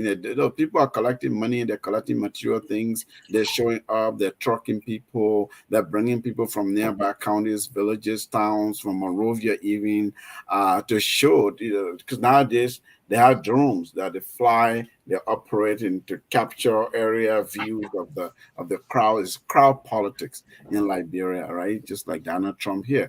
Crowd politics matters because then they place on the psyche of the people that this candidate is popular. It may be, again, that it's none of that. It's actually that Mr. Cummings is getting traction in Maryland. That's a good thing. That's a good thing for the CPP, for the ANC. Charlene Brownstein getting rousing welcome in Basel. That shouldn't be surprising to anyone. We've talked about that several times here. Yes, of course, in Basel, there are other players who are now on the CPP or ANC, bandwagon, if you will. And so you expect that there will be divisions, and there are. But Charlene's family comes from Basel, is strong, and she was picked recently, and they had a big program there. She's been speaking a lot. She's been in the media a lot. People like that, who is now proud of their own when they see them excel and they're on a national stage, on a national, they've excelled at a national, even international level. People express that pride and they will show up. They will appreciate that. That does not necessarily mean that all of that translates to vote. Because again, I keep talking about GOTV, get out the vote. It's really your grand game and the strategy that must translate to good messaging. The message must be delivered in a very effective way. And then toward the election, on election day, the day before election, massive get out the vote campaign. Ensure that people actually vote for your candidate. And the ground game helps you to get there. Those are sort of the technical areas that people shouldn't neglect. The crowd politics, man, it may mean nothing really in the end. Thank you, Mr. Nyonton. I mean, what Mr. Cummings faces may be different from what Mr. Buckeye will face, right? So Mr. Cummings going through Ivory Coast to get to Maryland, Mr. Buckeye going through Guinea to get to Lofa, more or less the same, right? I mean, does that show any form of this person is not really identifying with our suffering, or we're going to measure, use a different scale for Mr. Cummings than for Mr. Buckeye? No, we're not gonna. I think the bottom line here is that the country has been a colossal failure as far as nation building. Our roads are no good. We have the entire interland, the interior part of the country cut off from Monrovia, where the seat of government is, and this is something that we have to work on. And interestingly, the last 5.5 years, there has been no demonstrated political will to fixing the situation. We are in Niger, promised to the Liberian people was to build roads, but we saw how much he's done with roads, building 1 mile road in a local community called Doe Community, and some community roads within Montserrado. That doesn't cut the shot as far as leveraging that kind of investment with the economic returns. So I think we have to focus on our infrastructure growth corridors, connecting the counties to Monrovia, where most of the commercial districts are. People who are in the interior part of the country who are doing subsistence farming will have to have access to farm to market roads to be able to sell their products. So I think it's both a historical problem, but it's also a problem of this moment and the failure of this government to prioritize what the people need. Now, someone was explaining to me the last time to get to Maryland is really, really difficult, especially at this time when we're having active campaign during the rainy season. And because of the bad condition of the road, when trucks, one or two trucks pass the road, it's already messed up for regular cars to even plow the road. So it takes you hours and hours, and sometimes when you're stuck in the mud, just know that it takes you, days and weeks. That is sad for our people. That presidential candidate that should be interacting with them, that should understand the pulse of the local community, the pulse of the different counties and towns and villages. We have to go through this situation in order to reach their people. So I think this is why we are very clear about our agenda. Roads is of infrastructure, roads is of part of it. Ambassador Barker has said that in his first 100 days, people will be able to move across counties freely. And he meant that very, very, very strongly because he understands the He importance. said no car will be stuck in the mud. No car will, doesn't mean you move across freely. No car will be Oh, stuck. okay, that's what it meant. So But that will be the dry season, though. for rainy season will not come. But that's the importance So of the it. first 100 days will be within a dry season. That's the point. And so we fix it so that when the rainy season Very, very much. So I think that's my position on that. Thank you. Mr. Gongloe, let me ask you this question, then we go to our callers. Callers, get ready to call. The number is on the screen, 601. So please call the number. But Mr. Gongloe, Mr. Cummings, is he going to Maryland a little late, especially looking at the road? I don't know when he's going to be there again to be able to. You've been in the Southeast. You worked there extensively. You think that's very impactful? Councillor Gongloe was on the other side. He didn't go through Ivory Coast. The Vice President Taylor was in the Southeast. She didn't go through the Ivory Coast. So what do you think the impact of that visit and going through Ivory Coast, does it do anything bad? For Councillor Gongloe, he made a deliberate decision that I'm going to visit 5 counties in the Southeast. I'm going to Grand Jude, I'm going to River G, I'm going to Maryland, I'm going to Grand Cru, I'm going to Sand. That was the decision he made. And the only way he could accomplish that is to go through Nimba, hit each of the villages along the road and outside, off the road. He slept in 2 zones, and that's what he did. There were instances where you see in the video, it's online. He slept in the butchers, he slept on the road, just to say, hey, I went through, I saw this is the condition people live in. It's so horrible, and he has different, because he's a masses leader. So he has different approach to how others do it. And I don't want to go far to call maybe others being elitist or whatever, but it speaks volume when Ambassador Barker goes through Sierra Leone. The reason it speaks volume is because, like Nyonton said, more than 35 years of experience in public service. And in most of these instances, he's been minister, assistant minister. I was even shocked to know that he was assistant minister of foreign affairs before. So he had foreign service experience, by that extension. So if you go straight, okay, if you've been part of different government, starting from Tabata to Do to Sawyer to Ellen, in fact, the most senior one being vice president for 12 years, you didn't have to pave the road to Lofa. And what Tolman and Tabata and Do did, I want to just point on this. All they did was, I went to school in Ganto. They have public way yards in all of the counties. They have these, calipator park there. Whenever rain season was coming before the rain start, they will go and just make, dig tunnels, for water not to sit on the road. That's all they did. And once they did that, there was not much mud, So probably this is why I explain why previous leaders from the Southeast didn't bother, because there was this public works yard in all of the counties, that solved the question of mud.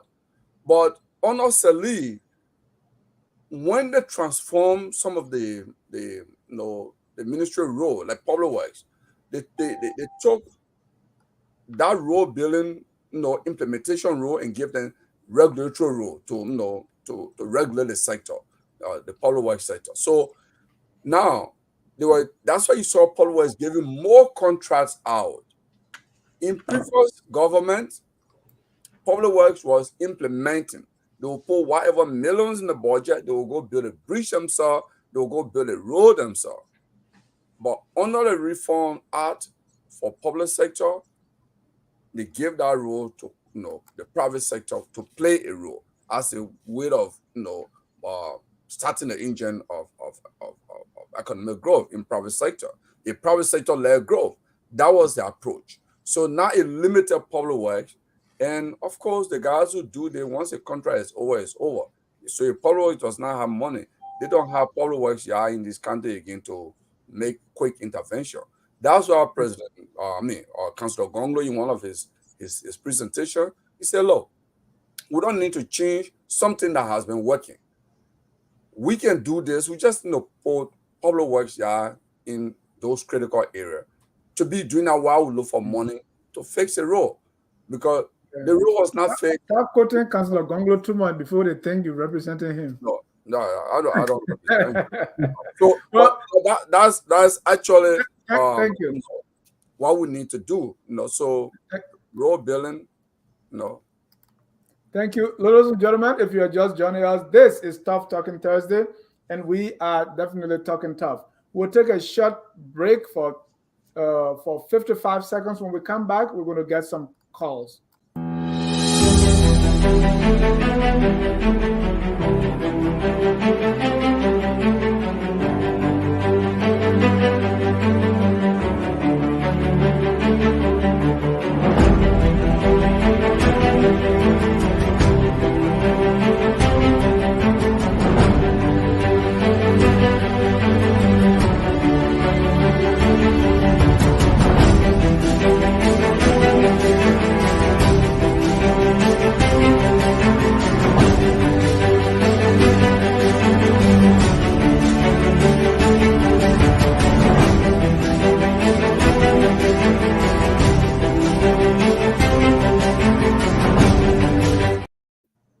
Watching Focus on Liberia for the very best in internet television. There is no one that does it better than Focus on Liberia.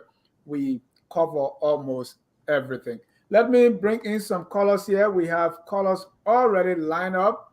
Let's quickly get them. Callers, you have 1 minute or less to make your point. Let me start with Mr. Elvis Morris. Elvis, you're live.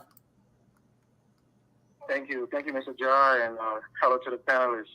Quickly, I just want to touch on one or two things. I think Mr. Nyonton was talking about the roads, but you failed to mention that his presidential candidate, JMB, hasn't visited the Southeast since, I think, 2017. This man wants to be president of the entire country. He doesn't know how, the Southeastern region is suffering. I'm sure he can say similar things about Lofa, how the road conditions are there. And then he talked about the people in the educational sectors are voting for endorsing JMB because they see that the educational system is a mess. Ellen Johnson, Sirleaf, and JMB administration admitted that the educational system was a mess, and they left it a mess, and it's still a mess. And then lastly, when you talk about JMB serving in government for over 25 years and left with nothing, to even say that should be an insult to JMB, because he made a base salary, a cumulative base salary of about $3 million over the 12 years. That was rightfully earned legally, no corruption. He could have taken care of his family, taken care of himself, and still, and being in a great position. But to cry poverty after you earned $3 million in such a short span of time, that's an embarrassment. It shows a lack of fiscal responsibility. Thank you for taking my call. Leave it there. Evans said $3 million. You mean a salary? Yeah. Yeah, for 12 years, cumulative.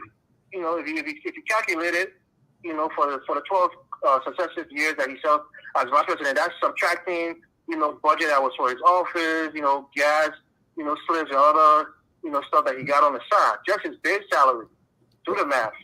Yeah. So those are things that he actually earned. He's not stealing. He didn't steal anything. That was his own money. There's a guy telling me if you work in this country for 3 years and you make 12 years and you make $3 million, your children will be poor. You'll be living on loans in this country. I don't think I don't think his children are poor. But let me bring in. I think over there is a narrative that his supporters, you know, parade around. He's not poor. Mr. Flomo Livingstone, you're live. 1 minute, please.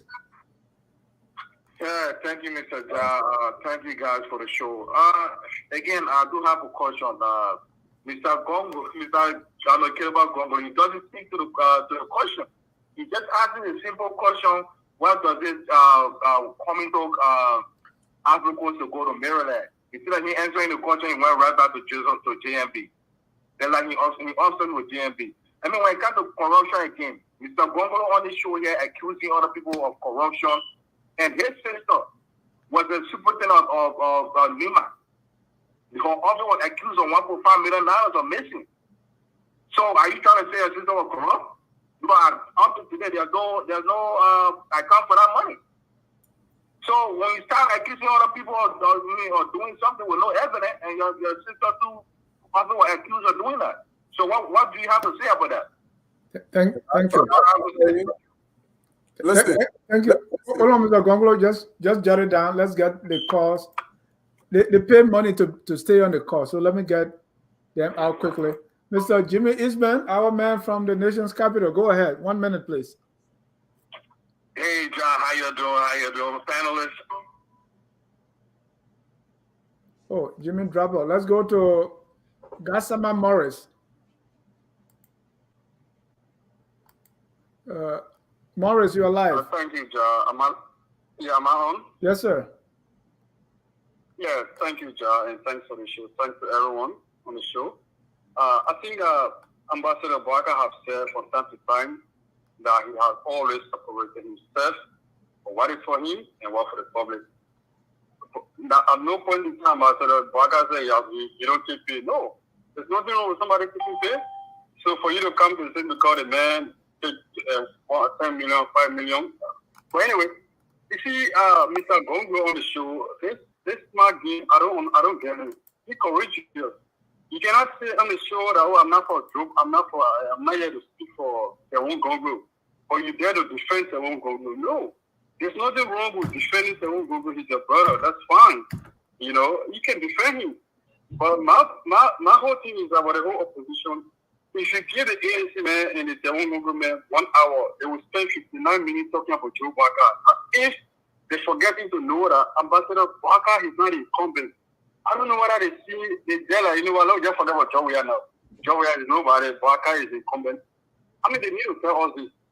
Because here is Mr. Gongloe started on the show. He talked 24/7 just about Barker, forgetting to know that Mr. Gongloe trying to remove. That's not true, Alio. You are distorting. Alio, you are not. Hold on. Gongloe is not Alio. Alio, no, it's not Alio. Alio is coming on. Don't worry. Okay. Because Alio, you're still used to Alio. Alio, go ahead. You are live.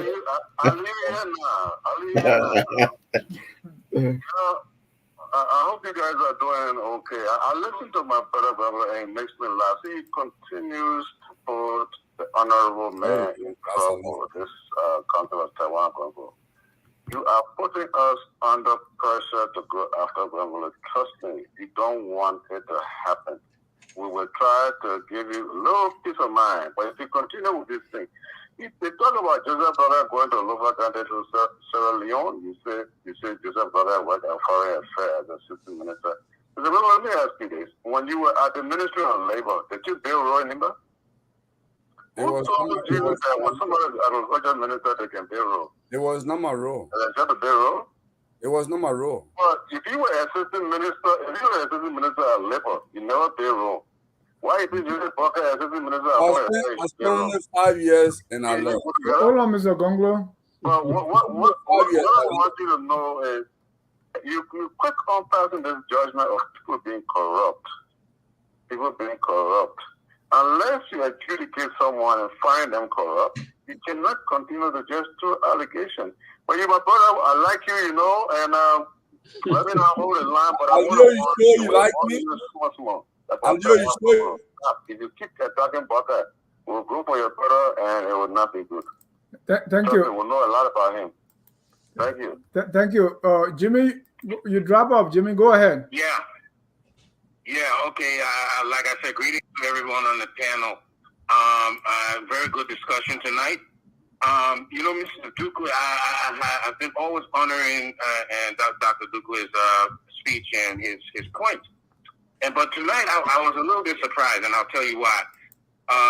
He first said that, you know, he identified the problem properly. He said we have the corruption is an underneath problem, underlying problem, morality, principle, values.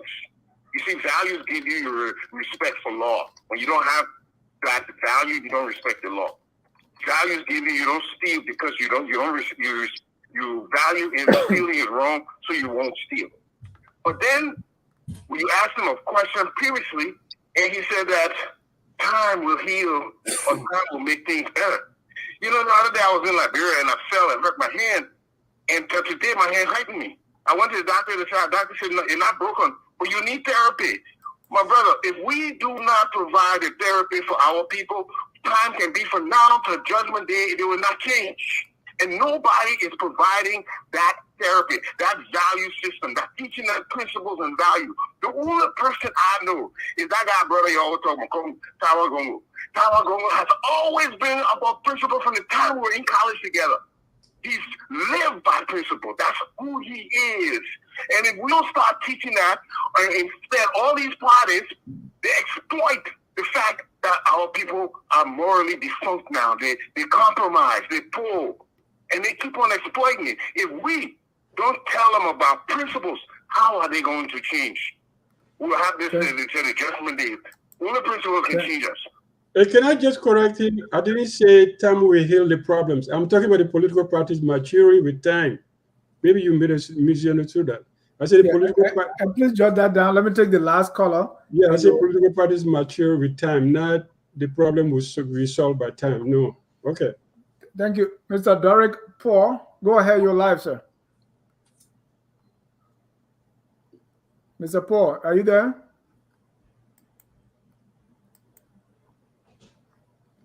All right. While we wait for him, Dr. Duke, you can go ahead there, Mr. Gongloe. Okay. No. Yeah, I think he all right, hold on, Dr. Duke. We got Paul now. Mr. Paul, go ahead. 1 minute. Yeah. So again, thank you for taking my call. So Mr. Gongloe, the United Party, you know, you're a bunch of intellectual terrorists. Don't let them terrorize you. You know, anytime you want to speak, please speak. The thing is, the truth of the matter is this, right? You know, I always have to talk about Mr. Boyka because Mr. Boyka is part of the problem.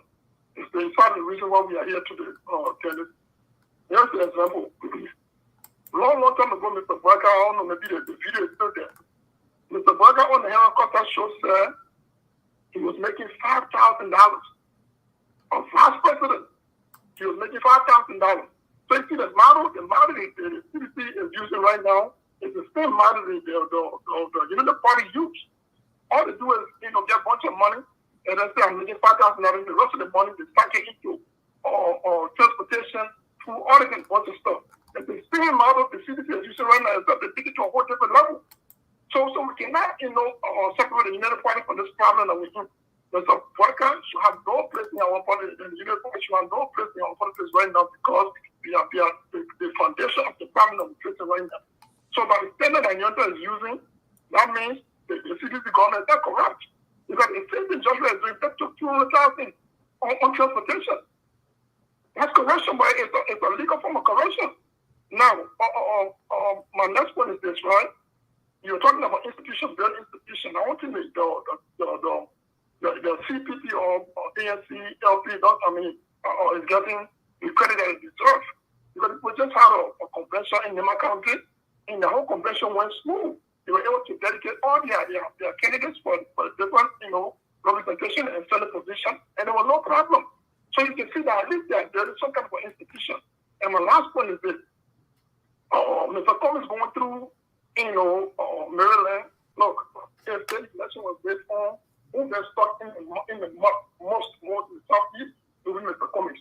Because Mr. Gongloe, a respected man, but he just started a campaign 2 years ago. All right, we lost it. Okay. Yeah. Can I go ahead? Yes, sir. Yes, I've just responded to that, previous caller who said that I said that things will be resolved with time. I was talking about political parties, that they don't have the maturity probably to build on values and institutional, values that needed to create ideology. And that's what I was talking about. I didn't say Liberia has problems and therefore we need time to fix them. No, I believe in fixing problems the day that you see them. So I don't think we could go on for 200 years. It will be the same thing. If we don't change the system, we don't change the governance process, we don't create new social values, new moral values. Because what we forget, that country has been totally broken down by the war. The war has broken down the value system we had. If you were in Monrovia in 1991, 92, you will know Monrovia was what? We had 150,000 people in Monrovia at the time, 200,000 villages were gone.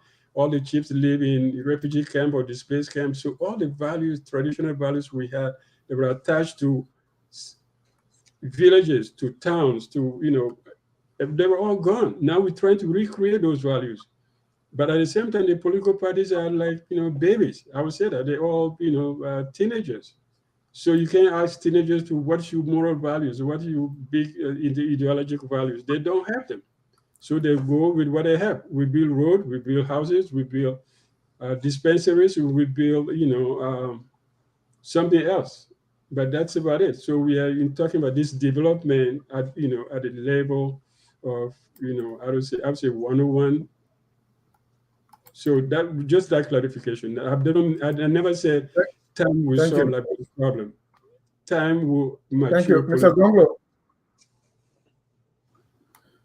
Mr. Gongloe, you had a lot to say.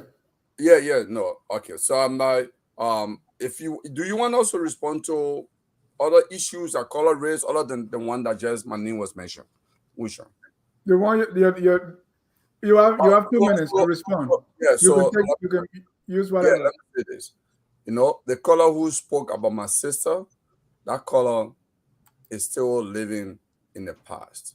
Yes, the General Auditing Commission did an audit, I believe in 2012 or so, or 2014, somewhere there.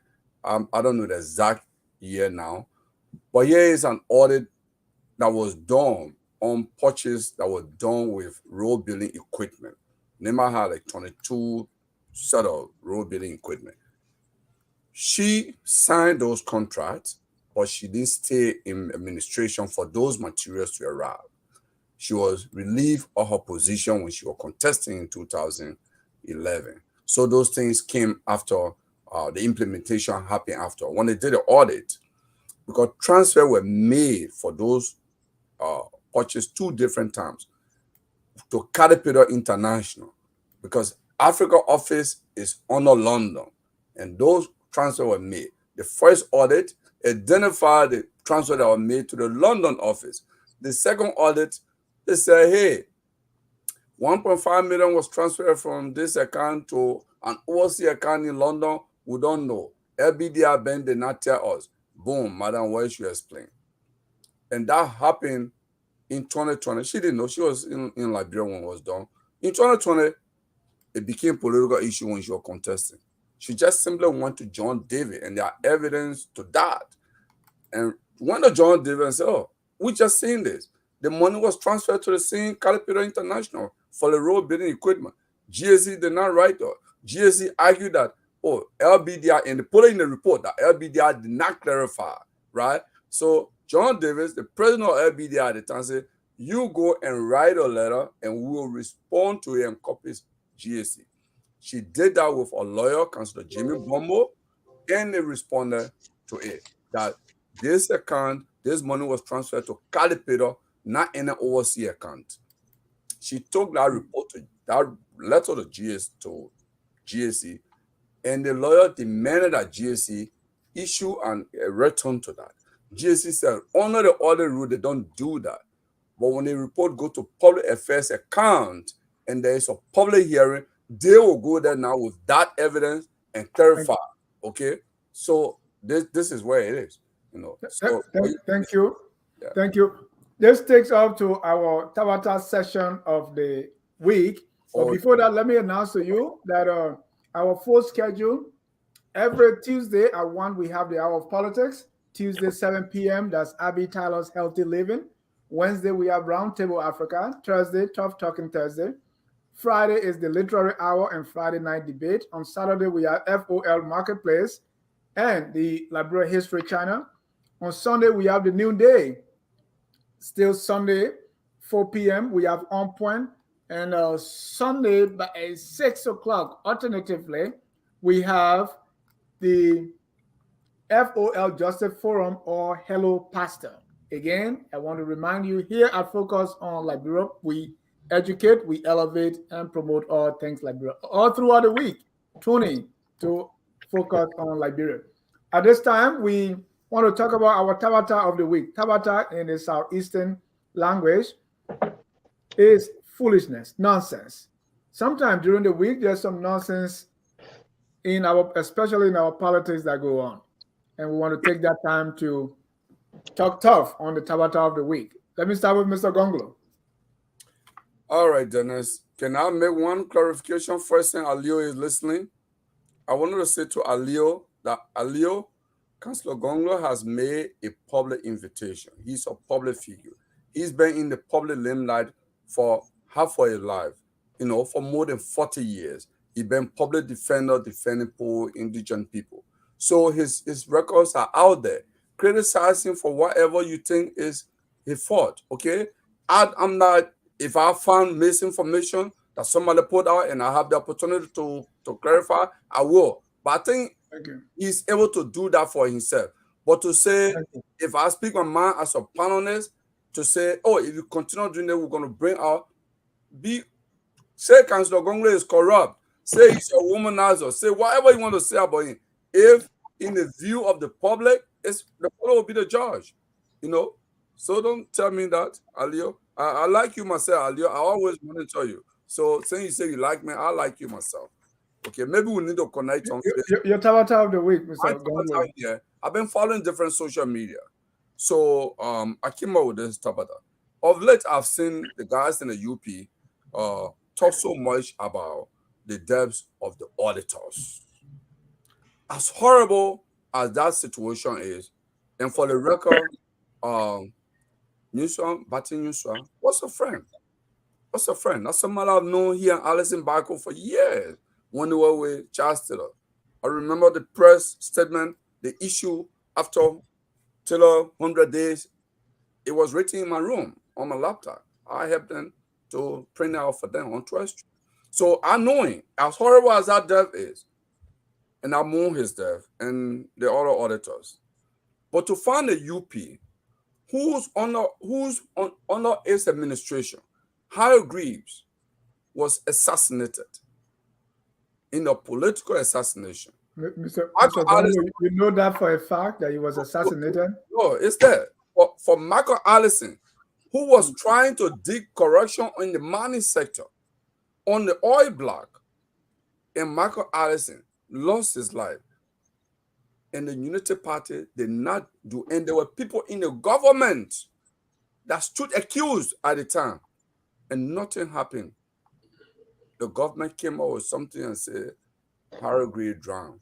Even though Harry Greaves went to a meeting, right there, he didn't go to Merrimack, he went to a meeting. The driver dropped him off to meet people who have allegedly come from out of the country. They found him to say he drowned. So UP and CDC, as horrible as these acts are, it's a Tabata for me, for both of these parties that are considered the death squad parties to be accusing each other. They should leave that with other parties to talk. Thank you. Mr. Nyonton, your Tabata of the week. Well, we'll leave it with Gongloe to talk, but Gongloe is in the country. The poor families of Ivory demanded a topside, and after the topside, they demanded justice. I thought that Gongloe would have taken the moral stand to defend them, but the fact that he served in the Sirleaf government, it made him, subtle in that regard. But my Tabata for the week is what we have to have values for our women, irrespective of the space they occupy in politics, and to listen to what the revelations of Kef Hassan today on some other platform, denigrating and purportedly bringing to shame Dr. Francis Richardson. I think it was uncalled for, is immoral, and it has to be condemned to the strongest term. But that's my Tabata. Thank you. Mr. Sirleaf, the Tabata of the week. Thank you, Dennis. And it's been a pleasure. Well, it has to be. I think it's another platform or social media post. So the president is constructing a park, Claratown, or the Dole community. I think one of them. So Claratown community football field apparently has been transformed to similar to what we see at the was done in Congotown. And so this person who reported this matter said that the president intends to name the park after a team he played for when he was a young football player. I forgot the name. Some kind of young something. Survivor. Young survivor. Yeah. Well, people are protesting now in Claratown, and they're protesting that decision. They want the park to be named as the same name as the old park, like Claratown Community Sports Park or Sports Complex, something like that. They're protesting that. Then that has caught fire on in the Congotown community as well, in Cinco area. What's the new park there? I forgot. It's just a sports park. Invincible Park. They want Invincible Park to be named to be changed to after the community where it is. If the president succumbs to the protest in Claratown and doesn't proceed to name as he wanted to do, and if they name it after the community, then the people in Congotown community saying, okay, we have to change the Invincible Park name to our community's name as well. So I thought that was very funny too. That was actually funny. Yeah, if that is true, it's very laughable. The way But then, they changed all the names. Simple. Yeah, they gotta change everything. Dr. Duke, your Tabata of the week. My Tabata of the week is Judge Blamo Dixon saying that the prosecutor, didn't present a good case against the drug case. So now everybody's blame. Supreme Court went out, blamed the Justice Ministry. Now he's coming out with his own thing. So that is probably one of the most damaging PR for this government. But they don't seem to take it seriously. They don't seem to worry about it. But it is serious, and that's a Tabata. That the justice system, on both sides, are accusing each other for dropping what could be considered a tight-knit clip. This case was so open, but they dropped it, and then now they're blaming each other. So we're sitting and watching the game, but it's a very serious case. They probably don't realize how serious it is. Thank you. My Tabata of the week is, the way politicians, even political commentators, how they flip.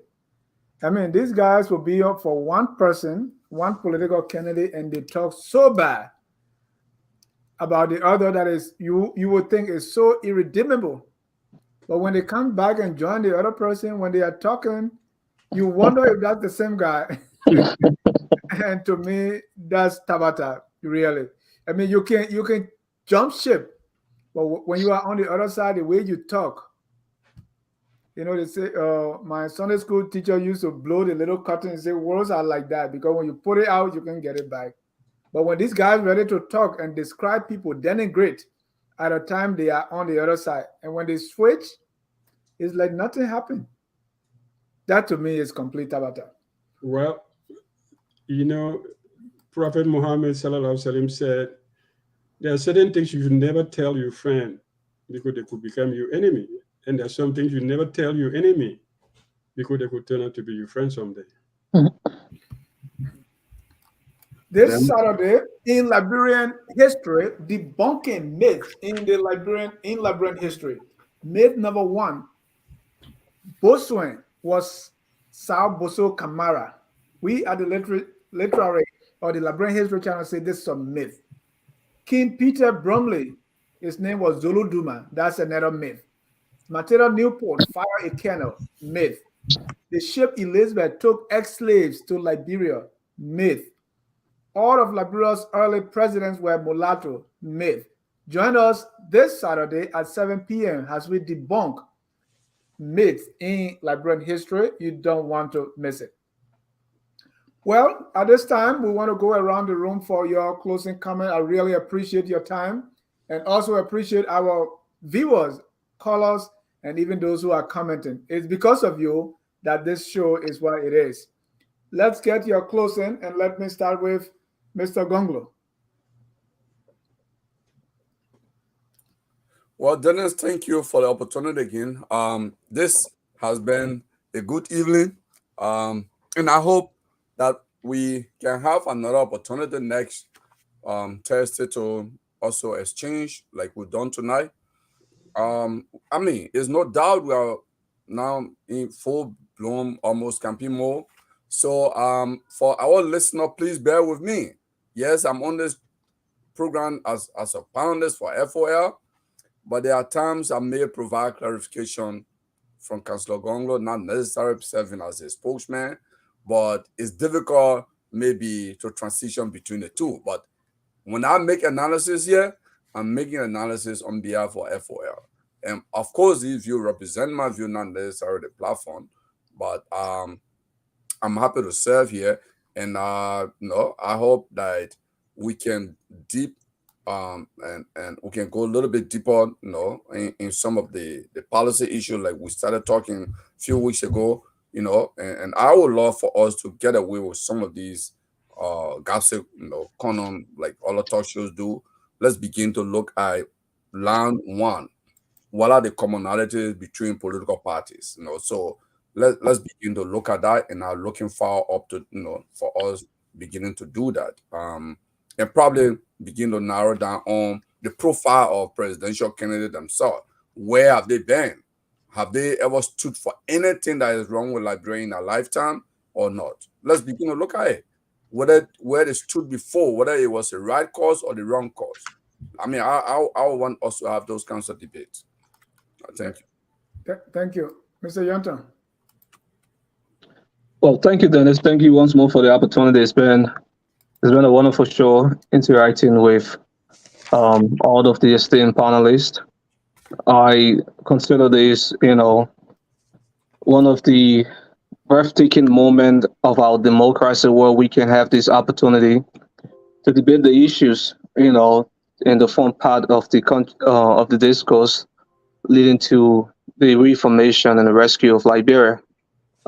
It's clear that I support Ambassador Joseph Yumambagat, but it's also clear that I have respect for Councillor Gongloe and even Mr. Cummings, even though I know the folks from the other side really doesn't share this whole unified ideology of one opposition against the common enemy. But we're looking forward to a very productive election.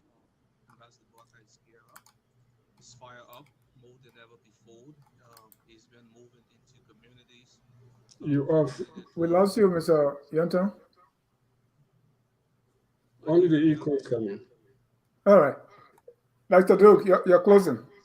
Yeah, I'll do my closing today. I'll just say today is the birthday of the late Dr. Amos Sawyer, my mentor, my friend, my boss man, and my political whatever. And I think to honor his memory, his hard work for democracy and everything, we owe to all of us to get this election right, to have a true democratic process, and to make sure that everybody goes to vote, get home, and save Liberia from this turpitude. So, Dr. Sawyer, good night. Thank you. We honor your memory, Dr. Sawyer. You know, as a high schooler, I even learned to talk like him, memorizing his speeches. So I still, Mr. Sirleaf, you're closing, sir. Why you stop? The man still talks like memorize now. I'm getting old. Well, thank you. I will re-echo what everybody has said, shared sentiments of this opportunity to have been here tonight to participate in a civil discourse pertaining to politics and our public square. So in honor of the topic tonight, endorsements, political endorsements in the electoral politics. Political endorsements are good. They can help a candidate who's struggling to sort of re-energize, but political endorsements also can hurt.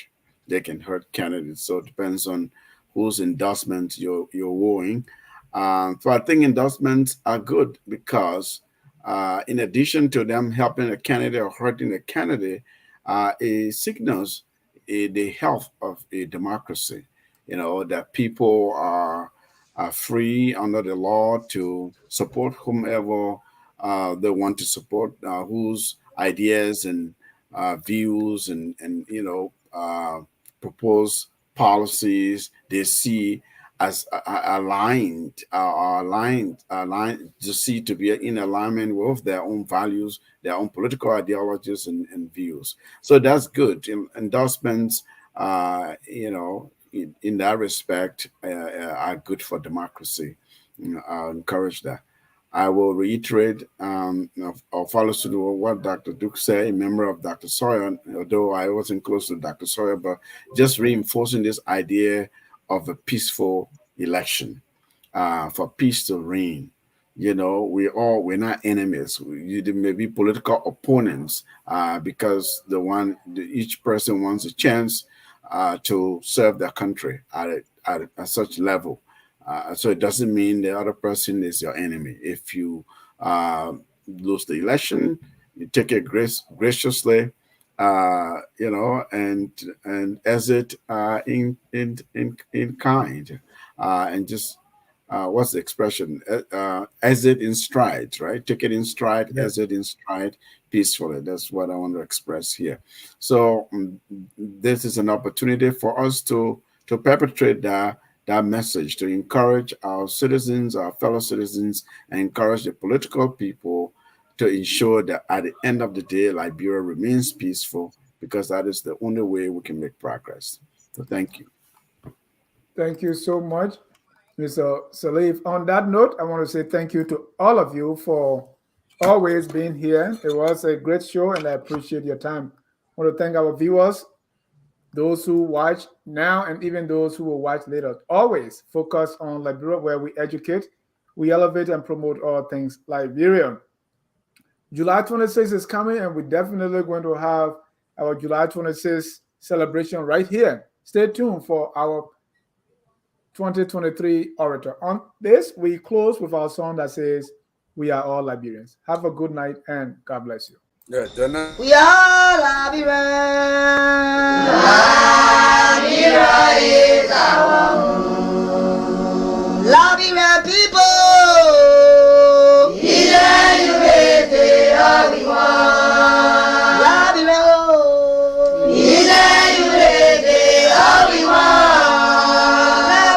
Liberia.